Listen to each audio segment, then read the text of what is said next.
is Xavi gonna create history? Is he gonna create history? Xavi? Yeah. Doing what? One of the first managers to win all 4 in his first year at the job. Xabi Alonso. Yeah. I was like, what are you talking At about? Leverkusen. Yeah, you got to include the Alonso because there's too many Xavis. Too many out there, my Xavis. Too many man. Xavis. We're actually missing one today. Yeah, true. True. Get well, Xavi. Get well, Xavi. I hope you're having a good time.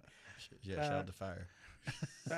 If we get to it, we're going to talk about Messi being mad about having to sit out 2 minutes because he got cleated. And we're going to talk about that new rule, too, because, again, we're going to go back to IFFB. Needs to go back in their hole and like, don't come out for another 10 years.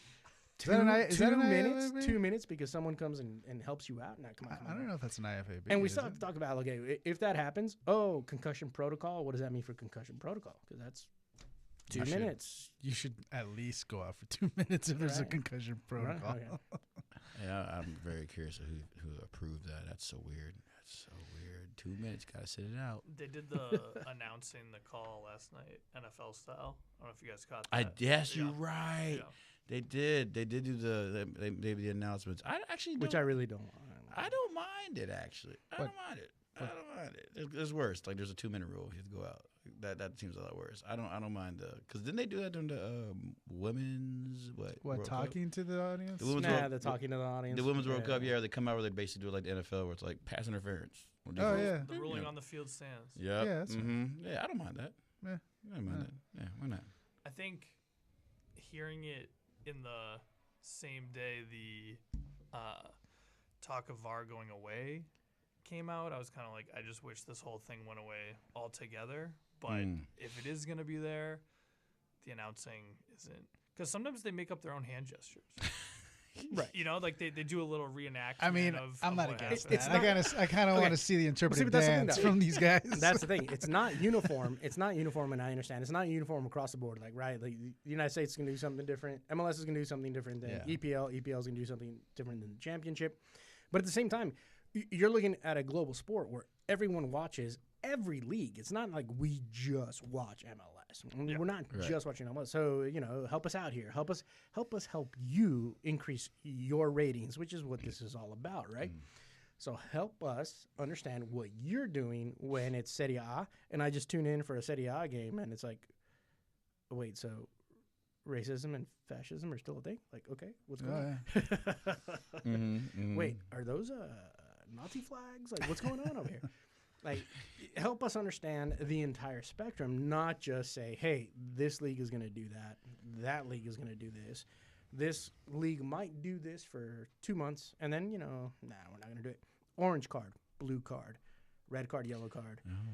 Come on. Or even we had the what they call the chant protocol with Mexico about the homophobic chant. Yes. And oh my goodness, it was supposed to be the kind of the 3 strikes approach, and then there was 2 strikes, and it happened like 5 more times. Right, and then it was kind of everyone was pretending, and I think it's always weird with the broadcasters because they obviously have a vested interest in addressing the controversy if it's interesting, ignoring it if it's not, and they were kind of not trying to address it. And then it was like on the 7th one, or the 7th one became the 3rd one, and it's like with situations like that, it just the protocols, the rules get thrown out the window. No, and not only that, the protocols also got used by the fans as tactics. Yeah. To slow down so the game, we're ahead, so let's it. slow the game down then. Yeah. Like let's say it was always going to become that. Well, this one they were down, and they just wanted to basically be disruptive. So sure. Yeah, as per usual. I mean, it could always be worse. You could be in Turkey. Yeah. All right, let's Just throw that out there, by the way. Yeah, you could be Could also be in Turkey. Yeah, you could be reffing out there. You don't know what's gonna happen. Greece was where the owner pulled that's the strap. Is that the guy from Nottingham Forest? Or No. am I confusing that with Yeah. another guy who pulled out a gun? That's Olympiakos, which is he's a definitely an interesting owner. He's the one who keeps putting out statements about the refs and stuff. But no, it was I forget which Greek team it was. But yeah, he was out there with his little pistol. Yeah, he had that thing on him. He keep that thing on me even on the pitch. That's gangster, man. Yeah, coach. Well, see, but we also have to start questioning like what happened with the Liverpool game when the referee.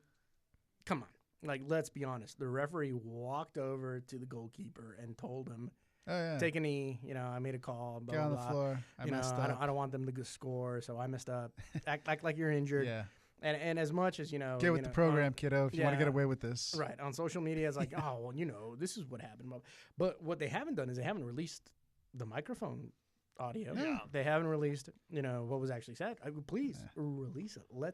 Let's hear what was said. It's fine because finally they got rid of Klopp, so now the refs can actually stop being biased against us and actually start calling Liverpool games correctly. Well, maybe. Okay, since we're already on the subject, and we're already with the Premier League or the fans of the Premier League calling to end VAR, VAR, which for those of you who don't know, VAR is just replay. It's replay under another name. Yeah. Now the fan base in EPL is looking to get rid of VAR. Well, it's not the fan base. It was Wolves. It was Wolves put it. Well, that's to where a it vote, started. Yeah. Yeah, Right. That's where it It's started. like from what I understand, the teams need to vote on it, and they need something like 14 out of or 16 or something like that out of the 20 teams to vote yes to remove it. But I guess similar to how like when it became implemented, it had to be, I think, unanimous. All 20 teams had to say yes to it. So, but yeah. So they're in between that and what they're saying next year, because I mean they're actually going to implement with the lines. Well, so yeah, the semi-automated Not the line. offside thing is supposed to come in like what they have. I believe, I don't know which leagues have it already. AI offside. Right. Yeah, but it's been used in Champions League. Yes, but they're also gonna change it where it had to be your whole body, so there was no more like. Well, that was like the someone's Wenger elbow. thing. Yeah. Where he wanted it to be where like the shin. well, you could be completely up like ahead with your body, but as long as your foot is behind the line and leveled or whatever to the defender, then you're still on side. So it's no longer any part of your body that you can score with. It's as long as your foot is behind the line. So you can be leaning ahead, shoulders, knees, everything else, but as long as your foot is still good, then you're on side. Oh man, Real Madrid's gonna score so many goals next year. Yeah, so a lot of Darwin Nunez is gonna feast. Yeah, a lot of. And by the way, so long to the High Line. High Line is gone. The High Line's gone. Yeah, no one's gonna What play are High Line. Spurs gonna do? What are Liverpool gonna do? What are a lot of teams gonna do? No. But see, that's the thing though. So these little changes change the game up a lot. It's not like that's a difference. No, it completely changes tactics, formations. What you've been learning since you were 5 years old as a center back or a midfield defender.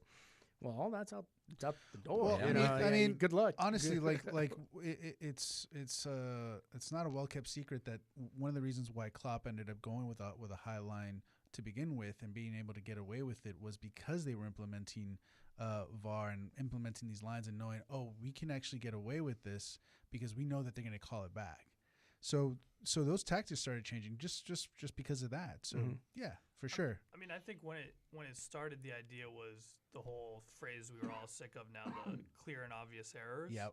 And the idea was for some egregious thing where someone gets put in a headlock in the box, we're gonna call that back, and that just hasn't happened. No. There was a headlock in the box last night at the Fire game. Like, it hasn't eliminated that, and it's taken the joy out of the celebrations. And I don't think it's as much as people claim one team benefited over the other and this and that.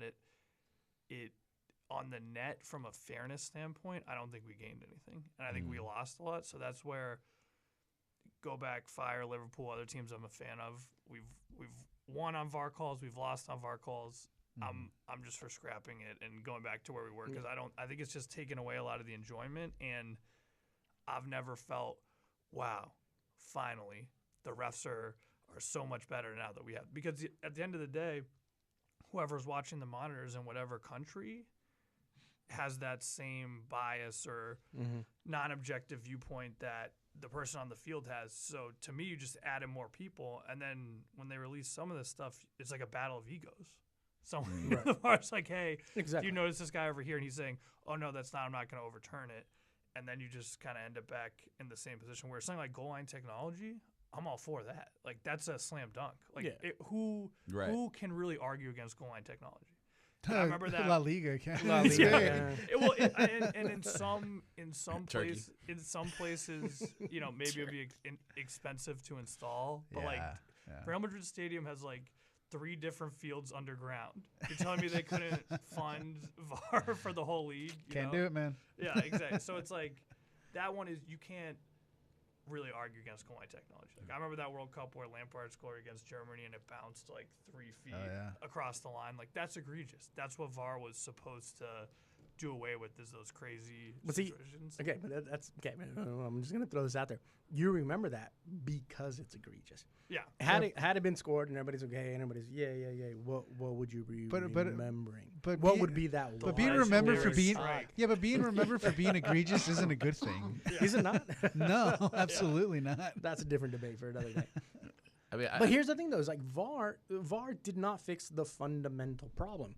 The fundamental problem being that your referees are awful at their job. Yeah, but getting rid of it won't fix it either. Yeah. You still have these awful refs. But adding it didn't do anything. Yeah. So maybe subtract that and then add something else. Well, I think there's there's a truth that, like, if we dialed in a Turkish football podcast and a Spanish one and an English one, no one would be like, our refs are great. The only thing I think is true is that, and people from other countries who watch MLS will say, like, the refereeing in this league is quite bad. And players that come in from other leagues, it used to be the travel that they always talked about, but the referees was always, and I think now that we have charter flights, referees is number one, where and then when they had the replacement refs, it was like, we've gone from bad to worse, and it's just not, they're not at the standard of even the English Championship refs. So, and those are the people looking at VAR too. Yeah, but that's also another issue where it's like, and I was talking to Sebastian about this before. There's a difference between, like, hey, the refs are bad. Okay, yeah, but they're bad all over. That's fine. Right. And then there's certain situations, and this is my opinion, right? I'm not going to, it's just my opinion. Where an EPL, where it seems like it's just kind of like, all right, so that ref has a bias. That ref obviously has a bias. For example, what happened with the keeper where he was telling him, hey, I made a bad call because I didn't want you to get scored on, so act like you're injured. But at that point, we're watching WWELP. That's what we're watching. EPL, sorry, WWEPL. Like, you just faked the entire thing. Yeah. Like, this isn't egregious. This is just problematic. Yeah. And I think everyone has a different view on gamesmanship versus fairness and good sportsmanship and everything, because, like, I remember probably 15, 20 years ago, people they were so outraged about diving. And it was like, we don't do, like, the English people were like, we don't do that here. Maybe these foreign players are diving. You should try it. Yeah, the players from the Three Lions would never do that. And then at some point, LeBron James is doing that. Exactly. And then Harry Kane said, "Hold my beer." Yeah, and then it just became, just like the keeper time wasting is kind of an established thing that we're all going to sort of agree to, and that's how you help your team. I think diving became in the same way, and I think the ref stuff is sort of a similar situation where, like, there's a whole, like, I remember they tried to pass that thing about not crowding the ref, and it just never went off the ground. Like, it's I think technically in the laws of the game, it's supposed to be that the captain is only allowed to approach. Yeah. And you watch some of these things, there's 10 of the players are mobbing the guy. Yeah, in La Liga, they enforce it a little bit more. Like, they don't really get away with it. Yeah, I think that's how they were enforcing that. Quite a bit. They were like, you came over here, yellow card, and down players were like, kind of getting timid about. It's even like the technical area. Like, the technical area, it's like very clear, right? There's lines. Mm-hmm. Right. If you watch any game in the Premier League, both managers are outside the technical area for 89 minutes of the game. So like NBA, they'd be on the court. So it's like, I think all sports are like that, where it's like, if we truly had the FIFA laws of the game right here and we went through them, we'd be like laughing, because it's like there's what's on paper and then there's what's enforced, and I think we lost. Like, if you guys watch hockey at all, hockey's a lot more informal. Like, they have replay and stuff, but it's always been a lot more informal, where they're kind of like makeup calls, bias against players. It's all a little bit more out in the open, and I think the idea was, we're going to bring in all this technology, we're going to do away with all that, and it's going to be fair, and it just Just hasn't panned out. I mean, and since you're taking us back into like history, like you're absolutely right. You know, they're gonna force the keepers to speed up the game. That's why give the keepers the yellow cards. Yeah. And even then, the refs are very slow and hesitant in doing it. Just do it. Just get it done. Again, the problem is the referee. Right. The diving. Oh, well, we're going to give yellows for the diving and warnings for the diving. And again, it's the referees that aren't actually applying it. Like, they're just not doing it. So, again, the fundamental problem is train your referees better or have consequences. Yeah, but like you had brought up. Have consequences. If you don't do your job, you're going to get relegated and you'll be back, in the championship. But the PGMOL is a mafia, essentially. They can do whatever they want. And there are no consequences because no one regulates them. And then the idea of VAR basically said regulate yourself, which never works. No. So they're an entity that can't be questioned. If the coaches try to, if the players try to, if the clubs try to, you're going to get fined. You're going to be suspended for so many games. Nobody actually tries to call them out. Nobody can. And the closest thing that we have to anybody trying to call them out is Howard Webb coming out with his lapdog and Michael Owen saying, like, what do you think happened today? Well, this was pretty unfortunate, but let's move on. And that's it. That's the closest thing we have. So forget about it because it's going to happen again next week. Yeah. So, I mean, Mike Dean essentially said, it's just an old boys club and we all look out for each other and suck on that. Yeah. That's the way it is. Yeah.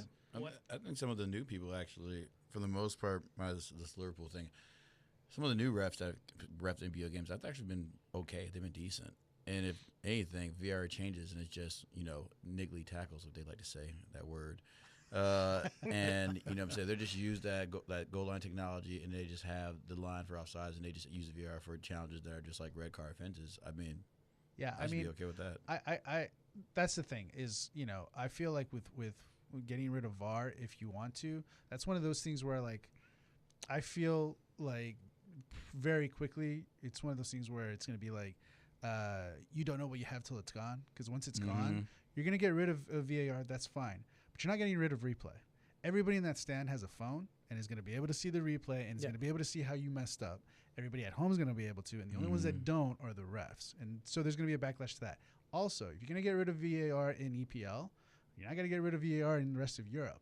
So when you go to Champions League or Europa League or any of those other tournaments, you're still going to be playing with VAR. So is that a hindrance or is that a benefit? I don't know.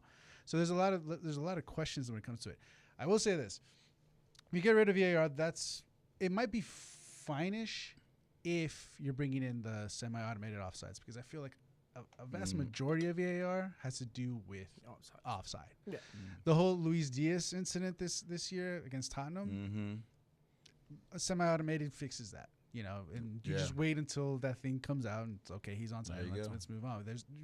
People don't need to be involved for that. Right. You're either on or you're not. Now, whether or not Wenger comes in with what you were talking about, Nate, with like, is he offside because his entire body's on, but or is off, all that sort of stuff. If they start changing the offside rules, then it's going to get a little bit tricky. I'm really not against the automated VAR. Honestly, when they were using it in the last World Cup when the chip was in the ball, yeah. And you know that I hate changing sports. Like, I hate change. I'm not for it. I was okay with that. That was fine. Yeah, that and the goal line. I actually feel like the goal line should be extended all the way. Yeah, the goal line should be extended to the corners, so we can see when it's out when it's out of bounds. And now we're talking about technologies that have been around for a while. Like it's not new for cameras to sit on a line, and tennis has been doing it for like 20 years. Exactly. We can adapt it into this sport. Baseball has been doing it for a while too. We can adapt it into the sport. That's not an issue. The issue comes down to all the other stuff. Was that cleats up? Was that not? The interpretation. Yeah. Well, at that point, you know what? Hey, what? You know what? The referee is going to have to make the call, and like he said, everyone's going to have to suck on that. But I think about like what happened with Madrid in that last game for them to go to the final, and it's like, to me, that is exactly what this was supposed to do away with. It was, people are saying it's being amazing. No, being offsides, and it's like everyone is saying it's because Madrid has all this influence, and there are memes of the offsides line suddenly curving around the players. And it's like this is what we're supposed to do away with, and now we've had Champions League semifinals about as major as you can get. decided on a controversial call. Now, if the call that was made on the field at the time was never overruled for Bayern to score that goal, would there be less controversy? No, but to me, it's kind of the same difference. Like, the one team's fan is going to end up upset. To your point about being able to see the replay, that's true. But in that Madrid game, I saw a million images of that offsides too, and people are still mad, even though if you ask the VAR, they got the right call. I think if you ask a majority of people, you'll get different answers. So yeah. But when we've had situations in MLS where there were like what's now the CONCACAF Champions League or the Open Cup didn't have VAR or goal line technology, and then MLS did. So you have situations where, and I think it happens in South America too, where you have teams that are kind of not necessarily playing by different rules, but different enforcement. And I think if we do another radio show in a year after VAR, maybe I'll eat my words. But I remember watching some of those CCL games, and I never thought like really missed them going to the monitor, or, and even like not replay related, but like in some of those games in Libertadores and CCL, they don't have video ad boards, and that's so standard across the world that when it's just a stationary piece of cardboard on the side, you're like, whoa, this is really nice and not distracting. But I haven't watched a game like this in so long. Well, it's funny because like the thing about it is we talk about how it was before VAR, and I remember watching a lot of games before VAR, at least in the EPL. I didn't watch a whole lot of Liga MX or anything like that. But when I was watching it, and I've been watching a whole lot of it, especially this season through Premier League TV. They always have like the classic games, like from like the aughts and whatever. When the field was all muddy. Yeah, and you look at these, and it's like, wow, when it was real football. I mean, the rest should have just not been on there because everything was getting missed. I mean, offside goals, like stuff like that, just egregious tackles that should have been reds. All of this, and it's like, I don't like. For me, that's not the sport that I want to watch. Now, I'm not saying that VAR is fixing that. That is a sport I don't know. But see, that's the thing. Some do. Some do. That's kind of funny because I think back when I was like, man, I don't actually remember. And like, yet I don't remember a game where I'm looking at it. I was like, man, those refs screwed us. Oh, like when I just rewatched the games. It was like, yeah, like because we were so used to mentally like saying like, well, that's just the way it is. It is, right? Exactly. So you shrug your shoulders and move on. I can't think of Arsenal. But like, that ref, that Arsenal game messed. I'm like, I mean, that's how it was. You know what I'm saying? Yeah. Hey, sometimes you get taken out. Yeah, that's what it is. Well, I mean, and it's kind of like if you were playing any type of pickup, the ref was looking the other way. You know, a police car went by, I got some stories. and he was looking the other way. And and you'll see that even in the VAR era, you'll see like another angle, and someone will just, people know how to get away with it, and someone will just and that's where the simulation comes in. Is if you see a guy rolling around on the ground, you think he's faking, then they come back, show you the angle 5 minutes later, you're like, oh, he took an elbow to the ribs. Oh, yeah. That was actually legit. Yeah. Well, I mean, I think maybe that. the middle ground is like the technology is advancing. You just get rid of the human part of it, and let's see like get rid of VAR, but bring in at least the automated stuff and the cameras and whatnot, and just call it a day. Yeah, I mean, that's also the thing, though. It's like, look, I have no expectation for a referee that is in the middle of the field to be able to see every angle and everything. Exactly. Mm-hmm. I don't. So I do automatically, as a fan, have this like, okay, I'm going to give him a benefit of the doubt. Yeah. But there are just certain times where it's just like, okay, even in the position that you were in, like you should have seen Ramos punch that dude in the face. Like, you should have seen that. Like, Dislocate Salah's shoulder? Yeah. He did there, it. Right no, in front that of your happened. face. Yeah. Was there ever We saw it. was there always a fourth referee on the baseline though? No, not Right? always. No. I don't think always. Grew up Right, with I all don't this. think so. It used to be just the three. Well, it used to be just the And three. the backup Then they ref added in the the back fourth. in case someone pulled a handy. And then they also eventually in the Olympics and also started adding the referees behind the nets to see the lines. I vaguely remember that. And then With they the flag. Yeah, Wait, with the what? flag. Yeah. And then they started. They've added refs, and then there's the referee that just takes care of the managers because they're all over the place. And then there's the dude that holds the clock, and then the substitute, and then there's actually 11 referees on a field. I love it when the guy that hold the clock or they don't let the sub run on. They're like, hold on. Yeah, Okay. yeah. No, not yet. Not yet. Respect my authority. I forget who it was, but you think about people having jewelry on or like not Oh, having yeah. the right Oh, yeah, shin there's- guards, yeah, you but gotta and check that that, never yeah. happens. But that somewhere, I think it was last season, I was like, someone actually had earrings in or whatever, and they had to Take them they off. couldn't sub it at the right time. I was jeez. like, damn.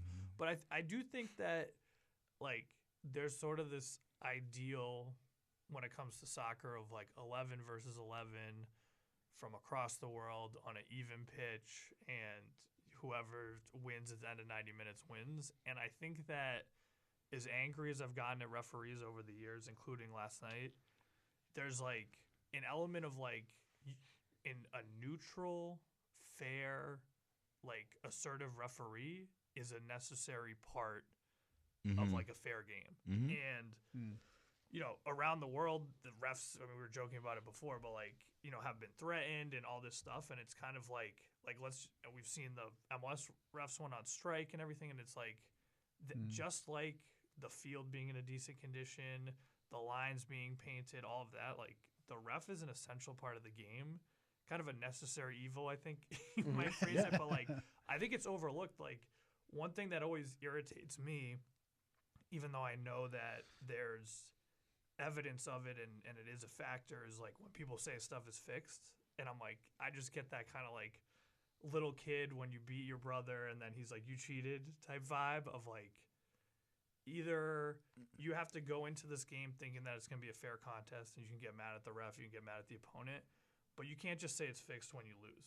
And that's where I think all the ref stuff that happens, I think people do lack an understanding of like let's just say we ship the MLS refs, the pro refs to the EPL. English people and people around the world would lose their minds. Right. So it's like people don't respect it in a way that they do all the other elements, and realize that not only if you didn't have ref, but if you had a lower standard, it would be a totally different game. Yeah. No, I feel you. I mean, but there are certain things that you have to look at and be like, okay, this is rigged. Like you can't be like like Inter Miami, like you can't snap like Or the like, fact that most don't EPL, touch Messi, or the fact that most EPL refs come from the greater Manchester area. You can't just go in that. Well, we're going to cover this. We're going to cover this in a second. We're just right up against it. I know we're having a good conversation about it. We do have to go to break. We'll be right back. You're listening to WLPN LP Chicago 105.5 FM, Lumpen Radio. You're listening to Lumpen FC.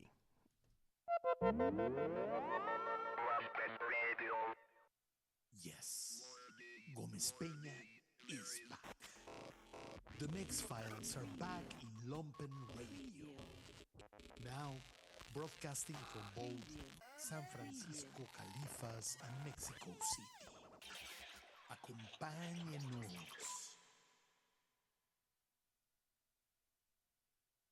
Do you hate country music? Not if it's Country My Way with Lawrence Peters. That's right, Country My Way with Lawrence Peters.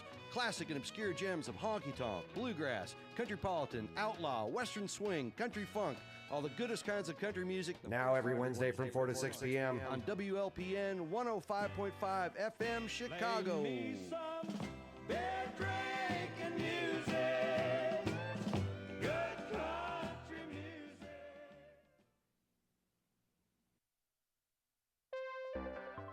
Buddy gives artists and small manufacturers in Chicago a place to showcase and sell their goods and artworks. Buddy retails to a vast audience of Chicagoans and visitors at the Chicago Cultural Center. Buddy is a shop as local as it gets. Buddy is part of the nonprofit Public Media Institute. Visit hi-buddy.org for more information.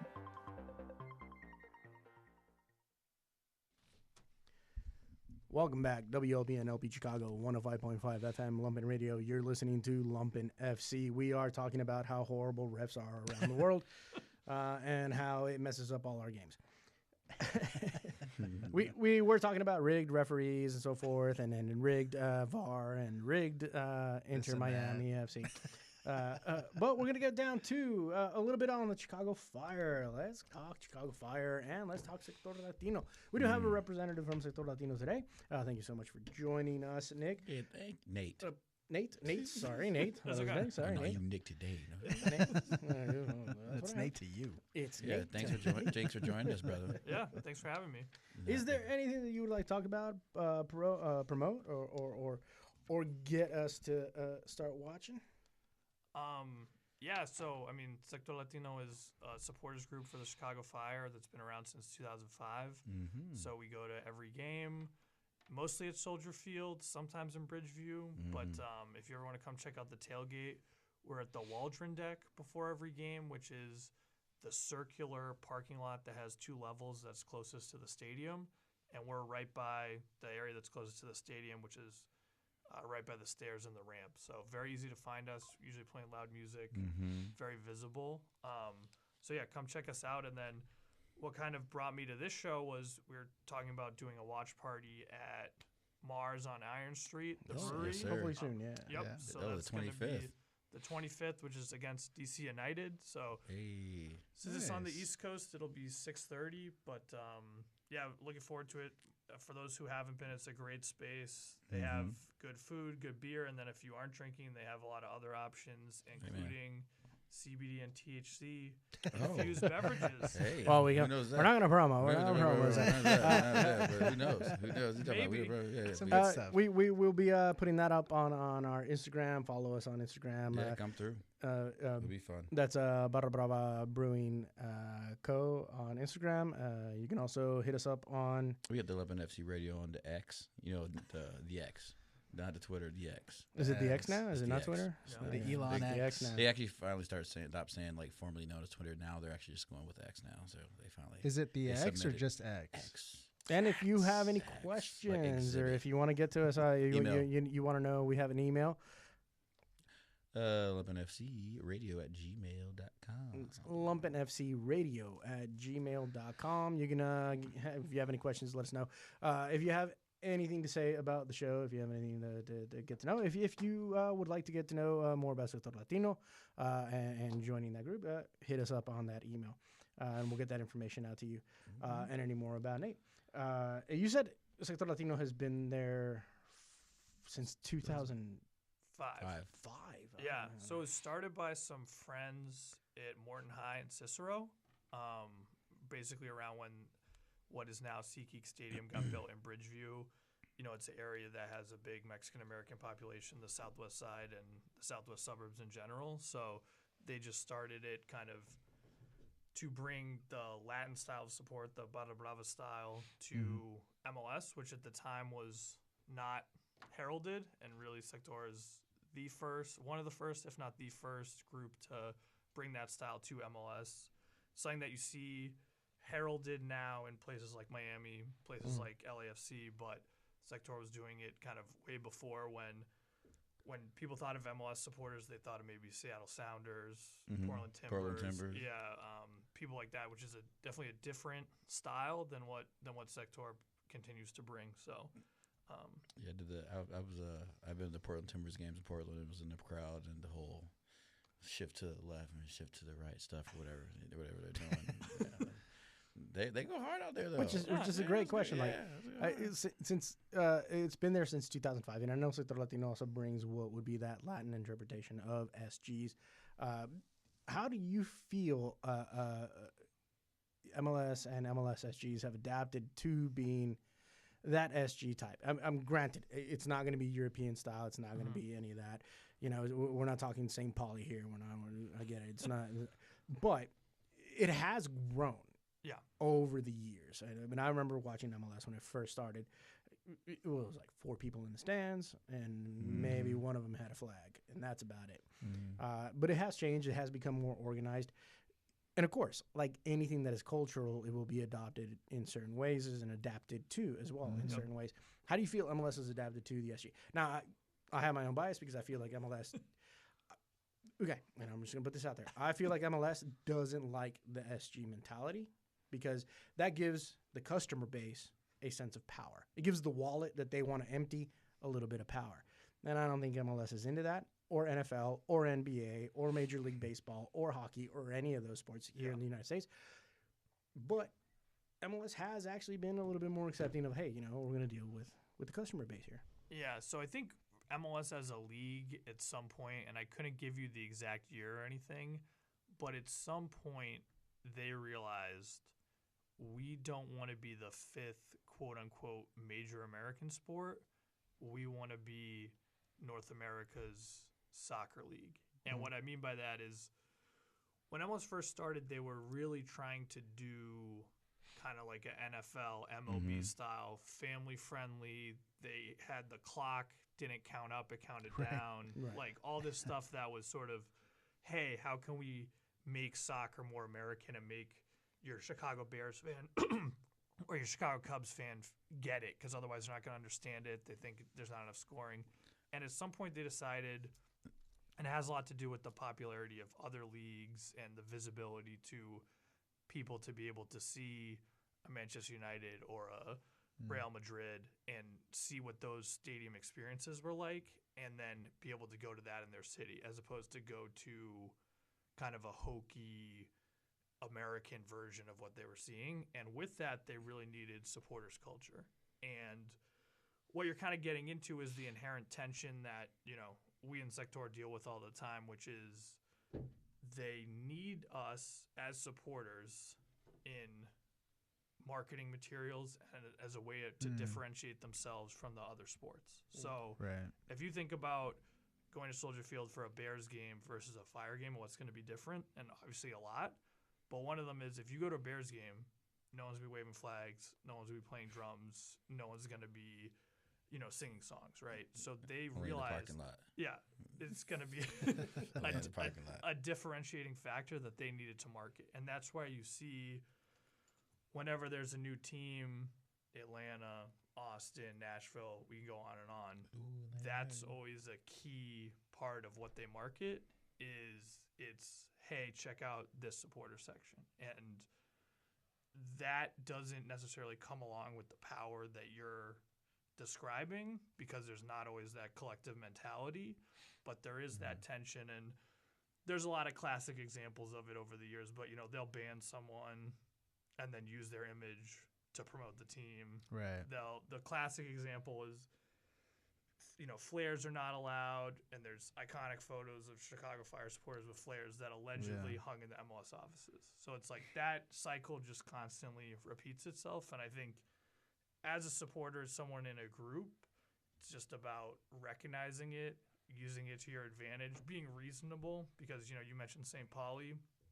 To expect any group in MLS to be like a St. Pauli or to have the collective mindset that the Bundesliga and the other teams in Germany have is just you're going in with unrealistic expectations, and you're also misunderstanding the structure of the league. So it's kind of like, to me, you need to be comfortable with where you are, who your team is, who your league is, and basically try to use it to your advantage.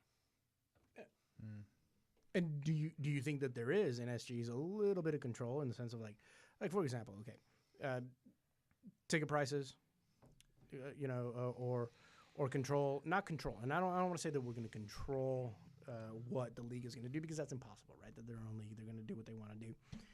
But I don't want to see $400, you know, Messi tickets.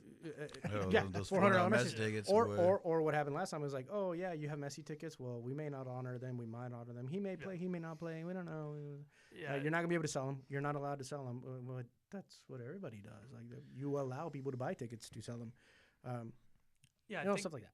Yeah, I think there's definitely and this is where you get into another fry issue of the idea of quote unquote privileges, and that can mean a lot of different things. But I think at the core of it, supporters groups in some way are identified by the club as bringing something unique to the stadium, match in and match out, that other fans aren't. And with that, you know, and every team has a different relationship with their front office and will give you different answers, but there's a give and take. And I think ticket prices is a great example of something where, you know, for the Messi game, if we were to have boycotted, I think they would have laughed all the way to the bank. You know, they would have been like, hey, maybe not the best look for us, but we just made an extra X amount of dollars. Now, last night against Charlotte. He didn't show up. Right. We'll say, how would you feel about what would have happened? But last night against Charlotte, you guys were there. If we weren't there, it would have been very noticeable. And almost all games that Messi is not at or rumored to be at, it's very noticeable. And from a league perspective, if you're the only team in the league that has a bad supporter section or is at odds with your supporters, you stand out. And that's what happened when Sector got banned. Was people around the league and around the world were kind of like, what's their problem? Like, what's going on here? And so I think if you're Joe Mansueto, who's the billionaire owner of the Fire, you don't want to be at the Ritz in Miami or whatever with the other owners, and they're like, what's up with your stadium? You know, you don't have supporters. Right. And so there's that aspect as well. And then, you know, you see how, like, for example, my image and other people in Sectors was used for an announcement today for them moving the games to Bridgeview. Yeah, exactly. And it's, Which I love Bridgeview. So. Yeah, no, but it's just to me it's sort of like, What did they come out with today? They said, just 2 games in September are moving to Bridgeview instead of Soldier Field. But I just bring that up to say, every time I step into that stadium, into the supporter section, I know that my presence and my group's presence and our effort and our money that not only went into tickets, but banners, travel, merchandise, the promotion we're doing like right now, the time we take to try to get people to the games, wearing the merchandise around the city, all that. All of that is being used by the team for their own marketing of this being a unique event. Right. In that you can get a cute kid across the stadium or a family, but you can get that at any sporting event. That's not going to be what MLS is trying to sell and trying to differentiate themselves from everyone else and say, we're legit, not just on the field, in the stands too. Yeah. Yeah, no, they're always going to promote the fun aspect of it. They're not going to show, you know, the benches that Nelson Rodriguez removed from the stadium. They're not going to show that side of it. Yep. They're always going to promote, you know, hey, this is fun. Have a good time. Come on in. Spend your money. Give us your money. Give us your money. the money they get about $20 tickets. Was that part of what happened when? Because I remember when you guys got banned. Actually, Wait, when was exactly that? I remember that too. 2018. Yeah, because that's when I stopped being a season ticket holder. When that happened, because I used to sit. I would sit in Sector Latino. Yeah. Not that I was necessarily a part of it, but I would sit there as a season ticket holder. Yeah. I preferred to sit there because it was that much. It was the atmosphere was great. I mean, that's what you go for. Yeah. And then I remember when they got banned, the next season they called me up. They were like, "Hey, are you gonna buy season tickets?" I was like, "No, not after that." Well, and a lot of people boycotted. You know, myself included, and it was. I remember I personally got banned because after they banned Sector, there was a game against Toronto, and as you referenced, 101 had the benches ripped out, and there was kind of a takeover of sorts where people went and were playing music, and it was basically we're going to occupy the section, and it became a very fraught thing, and they reviewed all the video footage, and anyone that they knew, they banned. And I remember I went over there knowing that there was a very high likelihood this would happen, as did many other people. But when I got that letter in the mail, I was so upset. Yeah. Because when you read it, and they're like, after all the time and effort and money and sacrifices you make, and then they turn around and are like, you can't actually come to the games anymore. Like, we're taking this away from you. And I think people with the collective punishment aspect of it, people across the world, and especially North America, obviously, just knew that inherent kindergarten level unfairness of there were 5 kids in the sandbox and 1 kid did something and all 5 got in trouble. So everybody just understood that at a visceral level of this is messed up. And I'm not going to be on here standing for MLS, but I will say that in the punishment aspect, things have gone a lot better, where that usually doesn't really happen. Seems like it happened in DC last year. Yeah, DC. Yeah, was but an interesting story. Up until then, we've moved away from that whole you lost your privileges, you're no longer a group. Yeah. Well, how was that? Yeah. Sorry. No, go ahead. Well, I guess that's what I was coming to is how did that happen where it seems like MLS or whoever or the Fire realized, okay, we might have made a mistake. How was the approach of like was it one of those dinner parties where the franchise owners were like, hey? No, I don't even think it was that. So I mean, it was, first of all, it was probably a longer time than people realize, because the bans and the stuff we've been talking about happened in 2018. And what that meant, aside from people like myself who were individually identified and banned as season ticket holders, they just banned Sector Latino as a recognized supporters group, Right. which basically means you have certain privileges like to bring in drums and banners, and also you can potentially get like special deals on tickets and stuff. So all that went away, but it also meant we couldn't even wear merchandise that said like Sector or anything. Right. So that was in place until 2021.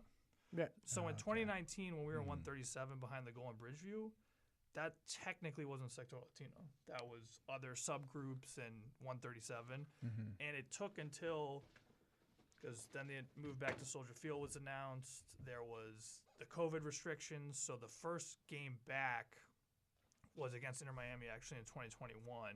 And at that time, in the lead up to that, really because of, I think, a lot of the, I don't want to call it a reckoning, but a lot of the conversation and discourse after George Floyd about how corporations and organizations had an obligation to kind of be less racist, basically. Sure. The club kind of, many years later, was like, oh, this is a bad look. Obviously, a new owner, new front office staff, Nelson was gone. Yeah. And they kind of were like, okay, we're going to start the process of reestablishing you guys. And that is what led to, at that first game back, we were able to display a banner. And now we've been re-recognized and have been an official group ever since. That's good. But I think people kind of think, oh, they got banned in 2018, there were some protests, and then it was like, no, it's several years. No, it was an years. ownership change, a stadium Mm-hmm. change, and it wasn't something that they suddenly necessarily realized the error of their ways. I think it was a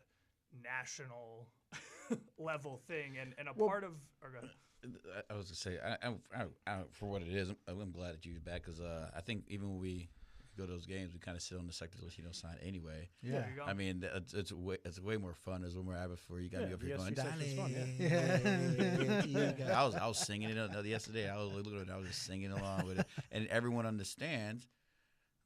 Is cheering along too. Like you people understand, and you know, hey, what it is. Sorry, the Latino crowd is pretty present in Chicago. Yeah. And the stadium, so it kind of makes it's just such it's wild to even think that they even ban you guys because I mean it's Chicago. Yeah, Right. and Yeah. I think a part of it is, we were talking about different MLS teams that kind of got known for their supporters or whatever, and the ones that are successful are the ones that reflect the city. So like, Right. LA obviously huge Mexican Central American population, so Yeah, that's what you see in the stands.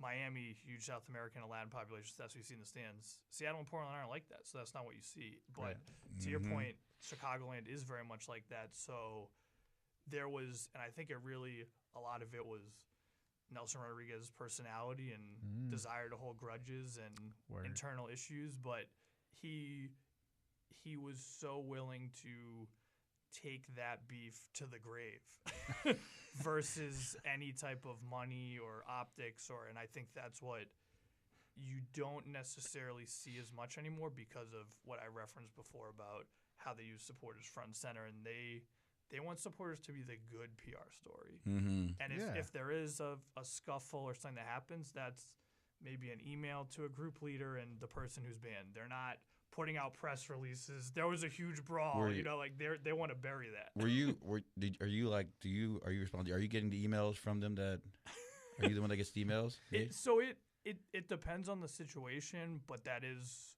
one of the roles I play is kind of like the liaison with the front office. Mm-hmm. So a lot of it is very mundane stuff like getting parking passes and putting people on lists, but some of it can be like, and that's what I referenced before has been formalized.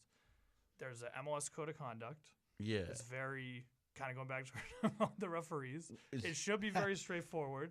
There's kind of 3 classes of offenses, and then they factor in whether you've been banned before and all that, and then they essentially bring you a punishment, and then you can appeal it. Didn't they try to do something in Texas against didn't they try to ban Chicago, like the Dynamo? I think it was the Dynamo. The Houston was the group that we had the incident with that started the whole saga.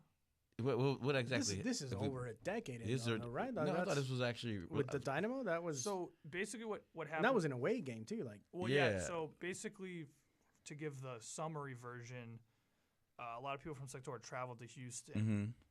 There was an incident there. Then the Houston traveled to Bridgeview, and there was kind of a little rift. a follow-up incident, and that was the one where that was like the more serious thing. And then technically, We had a little hooliganism. Yeah. Hooliganism. Technically, the I think I ban. might have been part of that one. Yeah, maybe. The statute of Yo. limitations. Was that is me? up. But the Oh, maybe actually. Oh my goodness. telling on yourself. We but will the- leave things in the past. Yeah. In the past. Yeah. Technically, it wasn't. The ban was not because of that second incident with Houston and Bridgeview. It was because at a game against Toronto, someone brought the infamous dollar store smoke bomb, Right. and that was what Nelson. Wait was, a minute. Wait, hold up. Dollar store smoke bomb? Yeah, it was like a very small poof of kind of like transparent smoke. Like it wasn't Oh, my pyro. goodness. It wasn't anything wasn't from the like- Bundesliga or from. Right, a wasn't like that- was the Dortmund French flares league. or anything. Was it the one Marseille? set up by a mystery person wasn't that nobody knew who they were. Yeah, and so that was technically, and that's when Nelson really lost it because he was like, "These people are on my last nerve." Now they did this, and that was technically what caused the whole. Okay. Yeah. Okay. So and this I have to put it out here. Not the hooligan No, Adrian. no. Listen, I have grown. Yeah, I have I'm a better grown. man. I am an older man. But okay, I was there for Nelson's original introductory speech, like when he first came out, Yeah. and first gave his speech. You know, and I still remember being, I was just introduced into the Chicago Fire, Sector Latino group, and into the SG. I'm not gonna talk about where I came from because it might start something. But I still remember that speech being very either you're with us or you're not. Yeah, and He's he's just very, kind of like very okay, defiant. well this guy's very just Yeah. like okay, so you're throwing the spear down onto the floor and saying this is the way it's gonna be, and I don't think you understand. You don't have that kind of Yeah, I power that mean- you think you have. Like Yeah. it's just not. You want to empty your stadium? Well, this is a good way to exactly. do it. He Yeah, got this is a very he good got way what, to do what was coming to him. Like, But that now, was the do you guys know response. that he still works for MLS? Yeah, no, yeah. Yeah. he What was he do? No, he got a promotion. Yeah. Well, yeah. he Did he? he was doing the MLS Next Fail Pro. upwards. MLS next, yeah. Yeah, but now he has a bigger role. Isn't he executive something? Yeah, I don't I'm even know. blanking on it, but it was some other horrible choice they made, and I remember like From what I've seen He so was far, involved. from what I read so far in the position that he's in, he's being, placed into position to possibly be the next commissioner. Like, Oh my he's- God. yeah, That would- Oh, that good would- God, no. yeah, he's That being would be- groomed. He's being groomed into possibly being the next Oh, commissioner. The next Yeah. the commissioner that's going to announce these new But DPs. let's be honest. Okay, I know that there is not much love for Rodriguez out of Chicago or out of Chivas USA or out of anywhere that he's been. But the guy makes money for the league. Like, the guy actually does what he is told. Is he I don't know exactly. I'm not going to start with conspiracy theories. Moving back to Soldier Field, blah blah blah blah blah, whatever. But apparently the guy gets his job done because Wait, he for gets promoted Chicago? every time he does something for Chicago or just like MLS? for MLS. Yeah. Okay, for I mean, MLS. is he like he got the Apple? He's the one that brought the Apple revenue with Messi and everything. Is he got the Apple season pass? From what I understand, he was in the talks of having Bex get the team in into No, he was- Miami and getting all that. So So he's the one that's letting them do whatever they want. I don't know what's going on. Well, the whole Bex thing is Bex got that contract early on. Yeah. He was like, I own this league. You just don't know it yet. Yeah.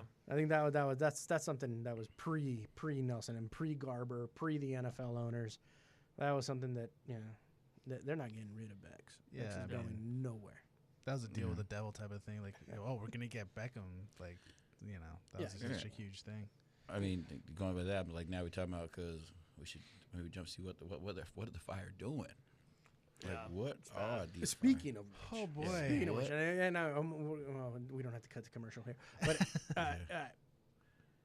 in the situation that the Fire in, and now that the SGs, and we'll talk about SGs next time if you want to come back, because there is also, because SGs are complicated. It's not like, oh, hey, we're all together, we're all having a good time. There's groups, there's factions, there's separation, there's understandings and misunderstandings. But for the most part, actually, from what I've seen at Chicago, Houston's a different thing because I was at Houston for a while. Chicago, it's not what I would call perfect, but I have seen some growth and a little little bit more a grouping togetherness. Sure, there's still the certain aspects where it's like, okay, it's icy, but everyone's on the same side. Everybody's there to root for the Fire.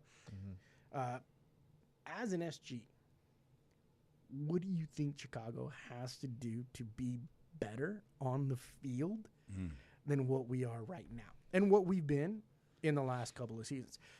Like, the way I see it is like, look, this is a franchise. This isn't a club. It's not independently owned. This is a franchise. Listen, buddy, you need to get on the phone with Garber and just say, help us out, man. We need help. Well, like, this is not good. This is not good look for one of the top markets that you have. You need to help us out here.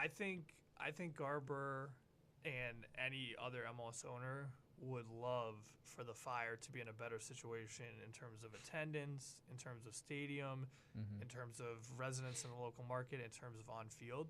Filling those DP slots. Yeah, they just can't. They just can't do it. And I think for everyone here's been familiar with the Fire for a while. When it was Houtman, it seems so simple. He's cheap. He's an absentee owner. We're stuck here in Bridgeview. We have a very low ceiling with the amount he's spending. And then the Schweinsteiger thing happened. Kind of seemed like an anomaly.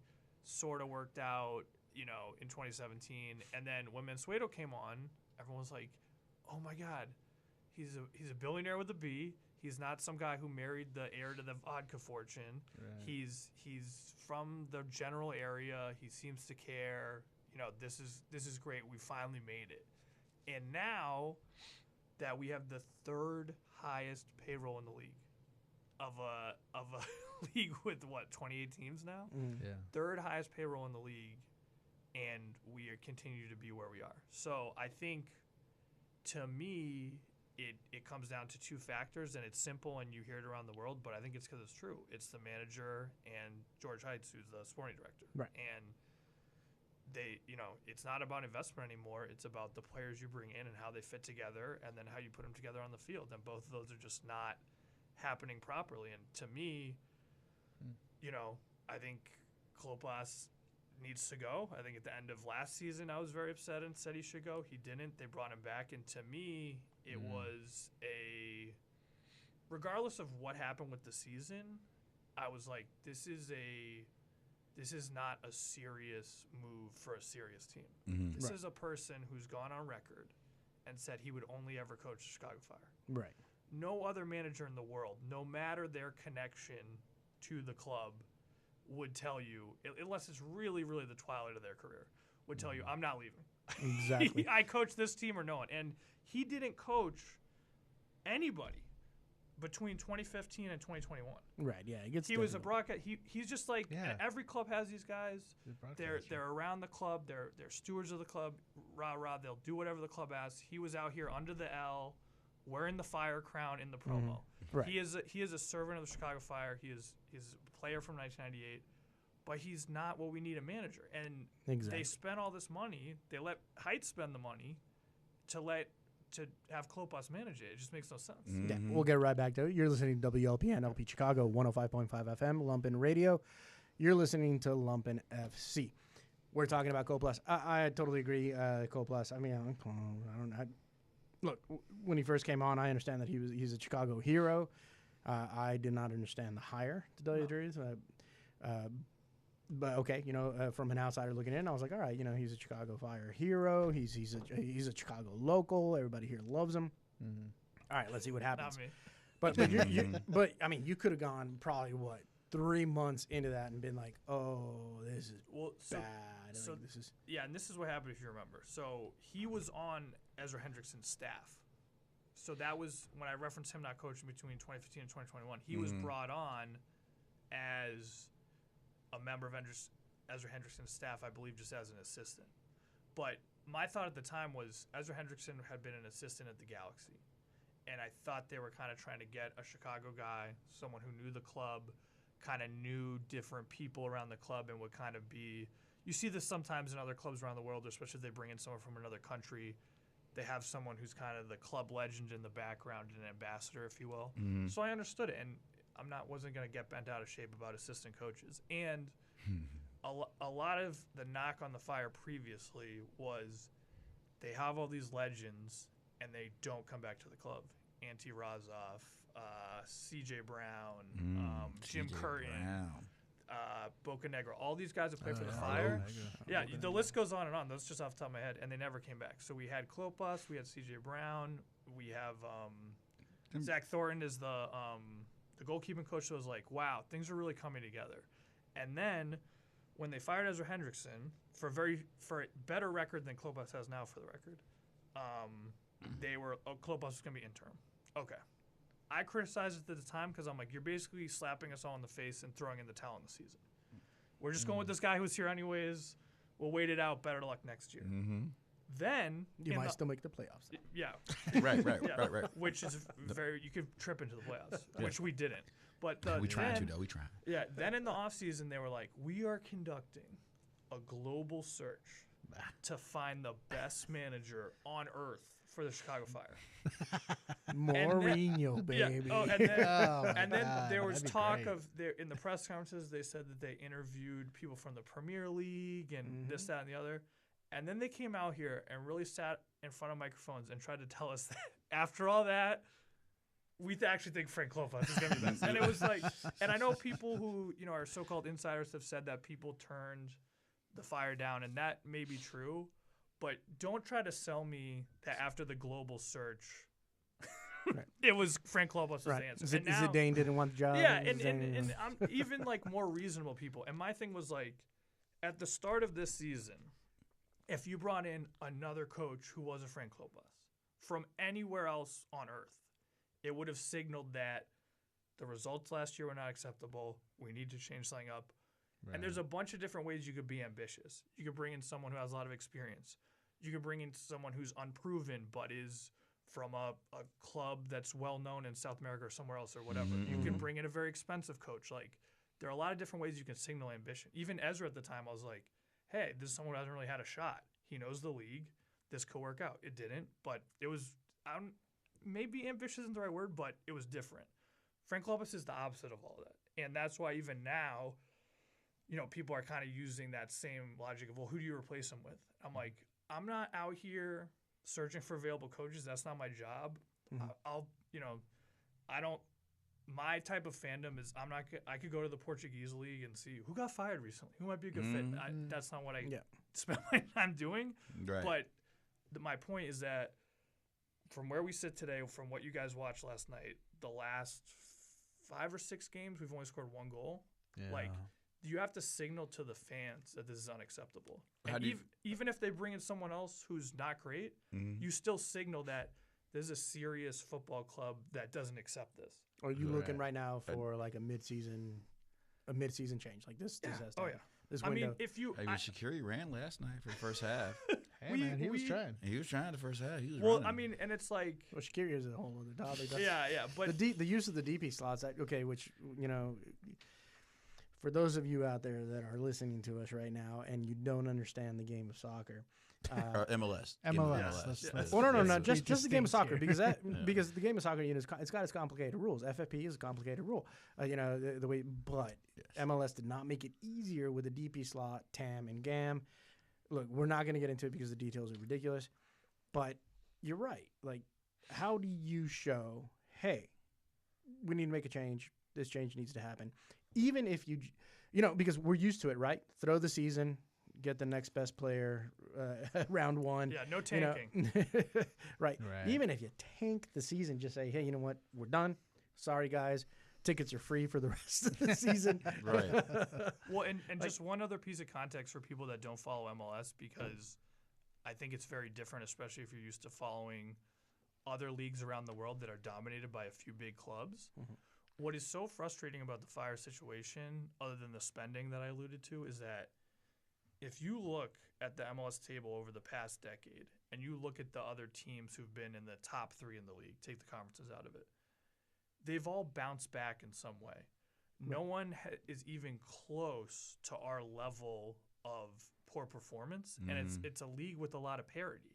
So it's not a situation where, okay, a few teams dominate and then everyone else is kind of fighting for scraps. You have teams like LA Galaxy, Atlanta United, FC Cincinnati.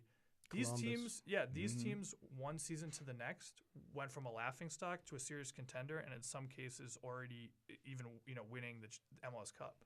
So it's like it defies reason, and you can look at the stats, and it's like the performance is like there's a less than 1% chance to have this. So it's like it goes beyond, and once you change ownership, stadiums, they've messed with the logo, the jerseys, like it's like.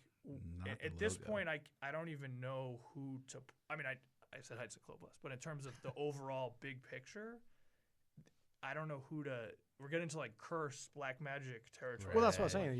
You get to a point, and then that's because I'm not a huge MLS guy, but looking at it from the outside, it's like okay, so LA got 3, 4, 5, 6 superstars that we all recognize, that we all know who they are. We've gotten one in the time that I've lived here in Chicago. Before then we had Boca Negra. We had wasn't McBride on the Fire? Well, yep. Yeah. He's another guy who didn't. It never came. Well, the big one, superstar. The big one, like years ago, was Blanco. Blanco. And if you wear Fire stuff in Chicago, you're gonna hear about Blanco all the time. And I think that was. I think what Sector was around before Blanco and obviously after Blanco, and I think a part of it is that there's been a lot of complaints over the years that people always saw as kind of this magic thing. So I'm no fan of Nelson, but I did feel for him a little bit in that at every press conference someone would ask him, when are you going to sign a Mexican player? When are you going to sign a Polish player? And we've done that, and Jairo Torres was horrendous. So it's like I think the game has evolved a little bit in that. I mean, Blanco is an amazing personality and an amazing player that still gets talked about today, but even outside of him, I think it's moved beyond that kind of nationalistic, like, we're on the Southwest side, we got to have a Mexican guy or Polish guy. You could see the run there. Yeah, I mean, if you go back in history, you can see that run there where MLS was definitely doing something like that, where, Mexican players went here or Latin players went there. And, well, except Inter Miami, it's clear that. Inter Miami is a whole different thing. They just bought Barcelona. Barcelona retirees. South American haven. But to me, as someone who watches every game, like the example I always use was the Philadelphia Union of like they had a very low payroll. They didn't have any big name players, but they've had consistent success over the last 5 to 6 years, and that's what I crave. Like. I understand the big names and you see them having an impact, and that's one way to be successful. But as a supporter, I don't need that. I just want something, and it can be like I said. I don't like looking at managers. I'm not out here. I like to watch different leagues, but I'm not out here saying, "Hey, this guy's really killing it in Bulgaria. Can we sign him?" I don't care where they're from, how much they cost. Put together an 18-man roster that can compete in MLS. So that's all I care about. Yeah. So would you argue that basically right now, I mean, whoever is in charge of spending, it got it wrong? Because I was kind of excited. Oh, we got his young Belgian forward. Kellen Acosta. Yeah. Right. And then Chris Mueller the coming back. The Fire who. That's also think that Fire is not doing anything. Chris Mueller's not that great, so that's kind of puts where the point where if we're like hyping up Chris Mueller, that's kind of the state where the club is. I feel like. And I saw something else like they're talking about. The Chicago Fire 2 have better players than Chicago Fire, and it's like, I think that's what in training they're just getting beat up on. So it's like, what if you go to these games, you see like multiple years, you see Brian Gutierrez, and like I got this point is like Brian Gutierrez needs to get out of here because his career is just going down the hole because like he's staying here and there's nothing happening for him. Like I remember there was actually something about Genoa and stuff was like looking at him. I was like, you need to get out of here, man. You're not going to do anything playing for Chicago Fire. That's not necessarily Guti himself, but it's I'm also a U.S. national team fan, and it's a very complicated thing because there's always this idea of going to Europe, and I totally understand it from a level perspective, but I think at this point with the level that MLS is at, not saying it's the highest level, but the level that it's at, it's not the only way. So like I'll just give an example, like Georgi Mihailovic was on the Fire. He's obviously a pretty good player. He went to AZ Alkmaar in the Netherlands. It went horribly. And now he's on the Colorado Rapids. Yeah. The antithesis of that is Miles Robinson. He stayed at Atlanta United. He's a consistent U.S. national team player. Now he's at Cincinnati. So it's like I think – and Chris Mueller himself went from Orlando to Hibs, I think, in Scotland, Mm-hmm. and came right back. So it's like sometimes you have this kind of boomerang setup, and I think that it's about choosing the right move, the right time, the right fit. Because even like when Gaga left, everyone was like, "Oh, Chelsea, we made all this money, rah rah." That poor guy's is relegated in Belgium, and I'm not. I mean, Matt Turner too. Yeah, I'm not a coach, so from a development perspective, was him making amazing saves at Soldier Field for the Fire better than getting destroyed in Belgium and getting relegated? I don't know. From a outside of your comfort zone perspective, we were talking about Jermaine Jones earlier.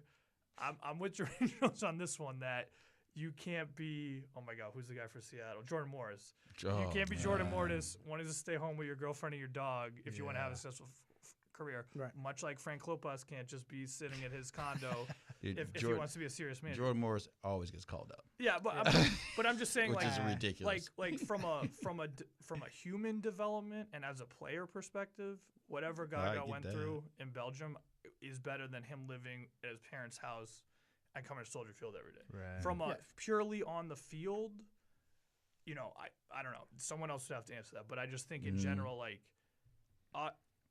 98% of clubs in the world, if they have a standout player, they're going to move on. There's a very few sharks at the top of that food chain, and I think you see it all the time. We could stand here for the rest of the show naming players who made a move that they shouldn't have made. And it happens all over the world. Who's the guy for Leeds who went to Man City? Oh, Calvin Phillips was West Ham now. He's awful. But again, we can name them all over the world where people have such a great fit. The fans love them. They're a superstar at a team, and they see that dollar figure and they move and they never play again.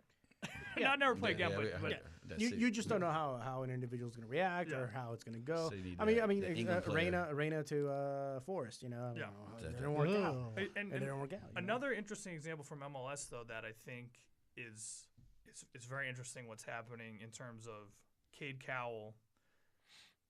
From California, playing for the Earthquakes, outperforming another not so great team. Although if you look at the Earthquakes, they've done better than us too over the last 10 years.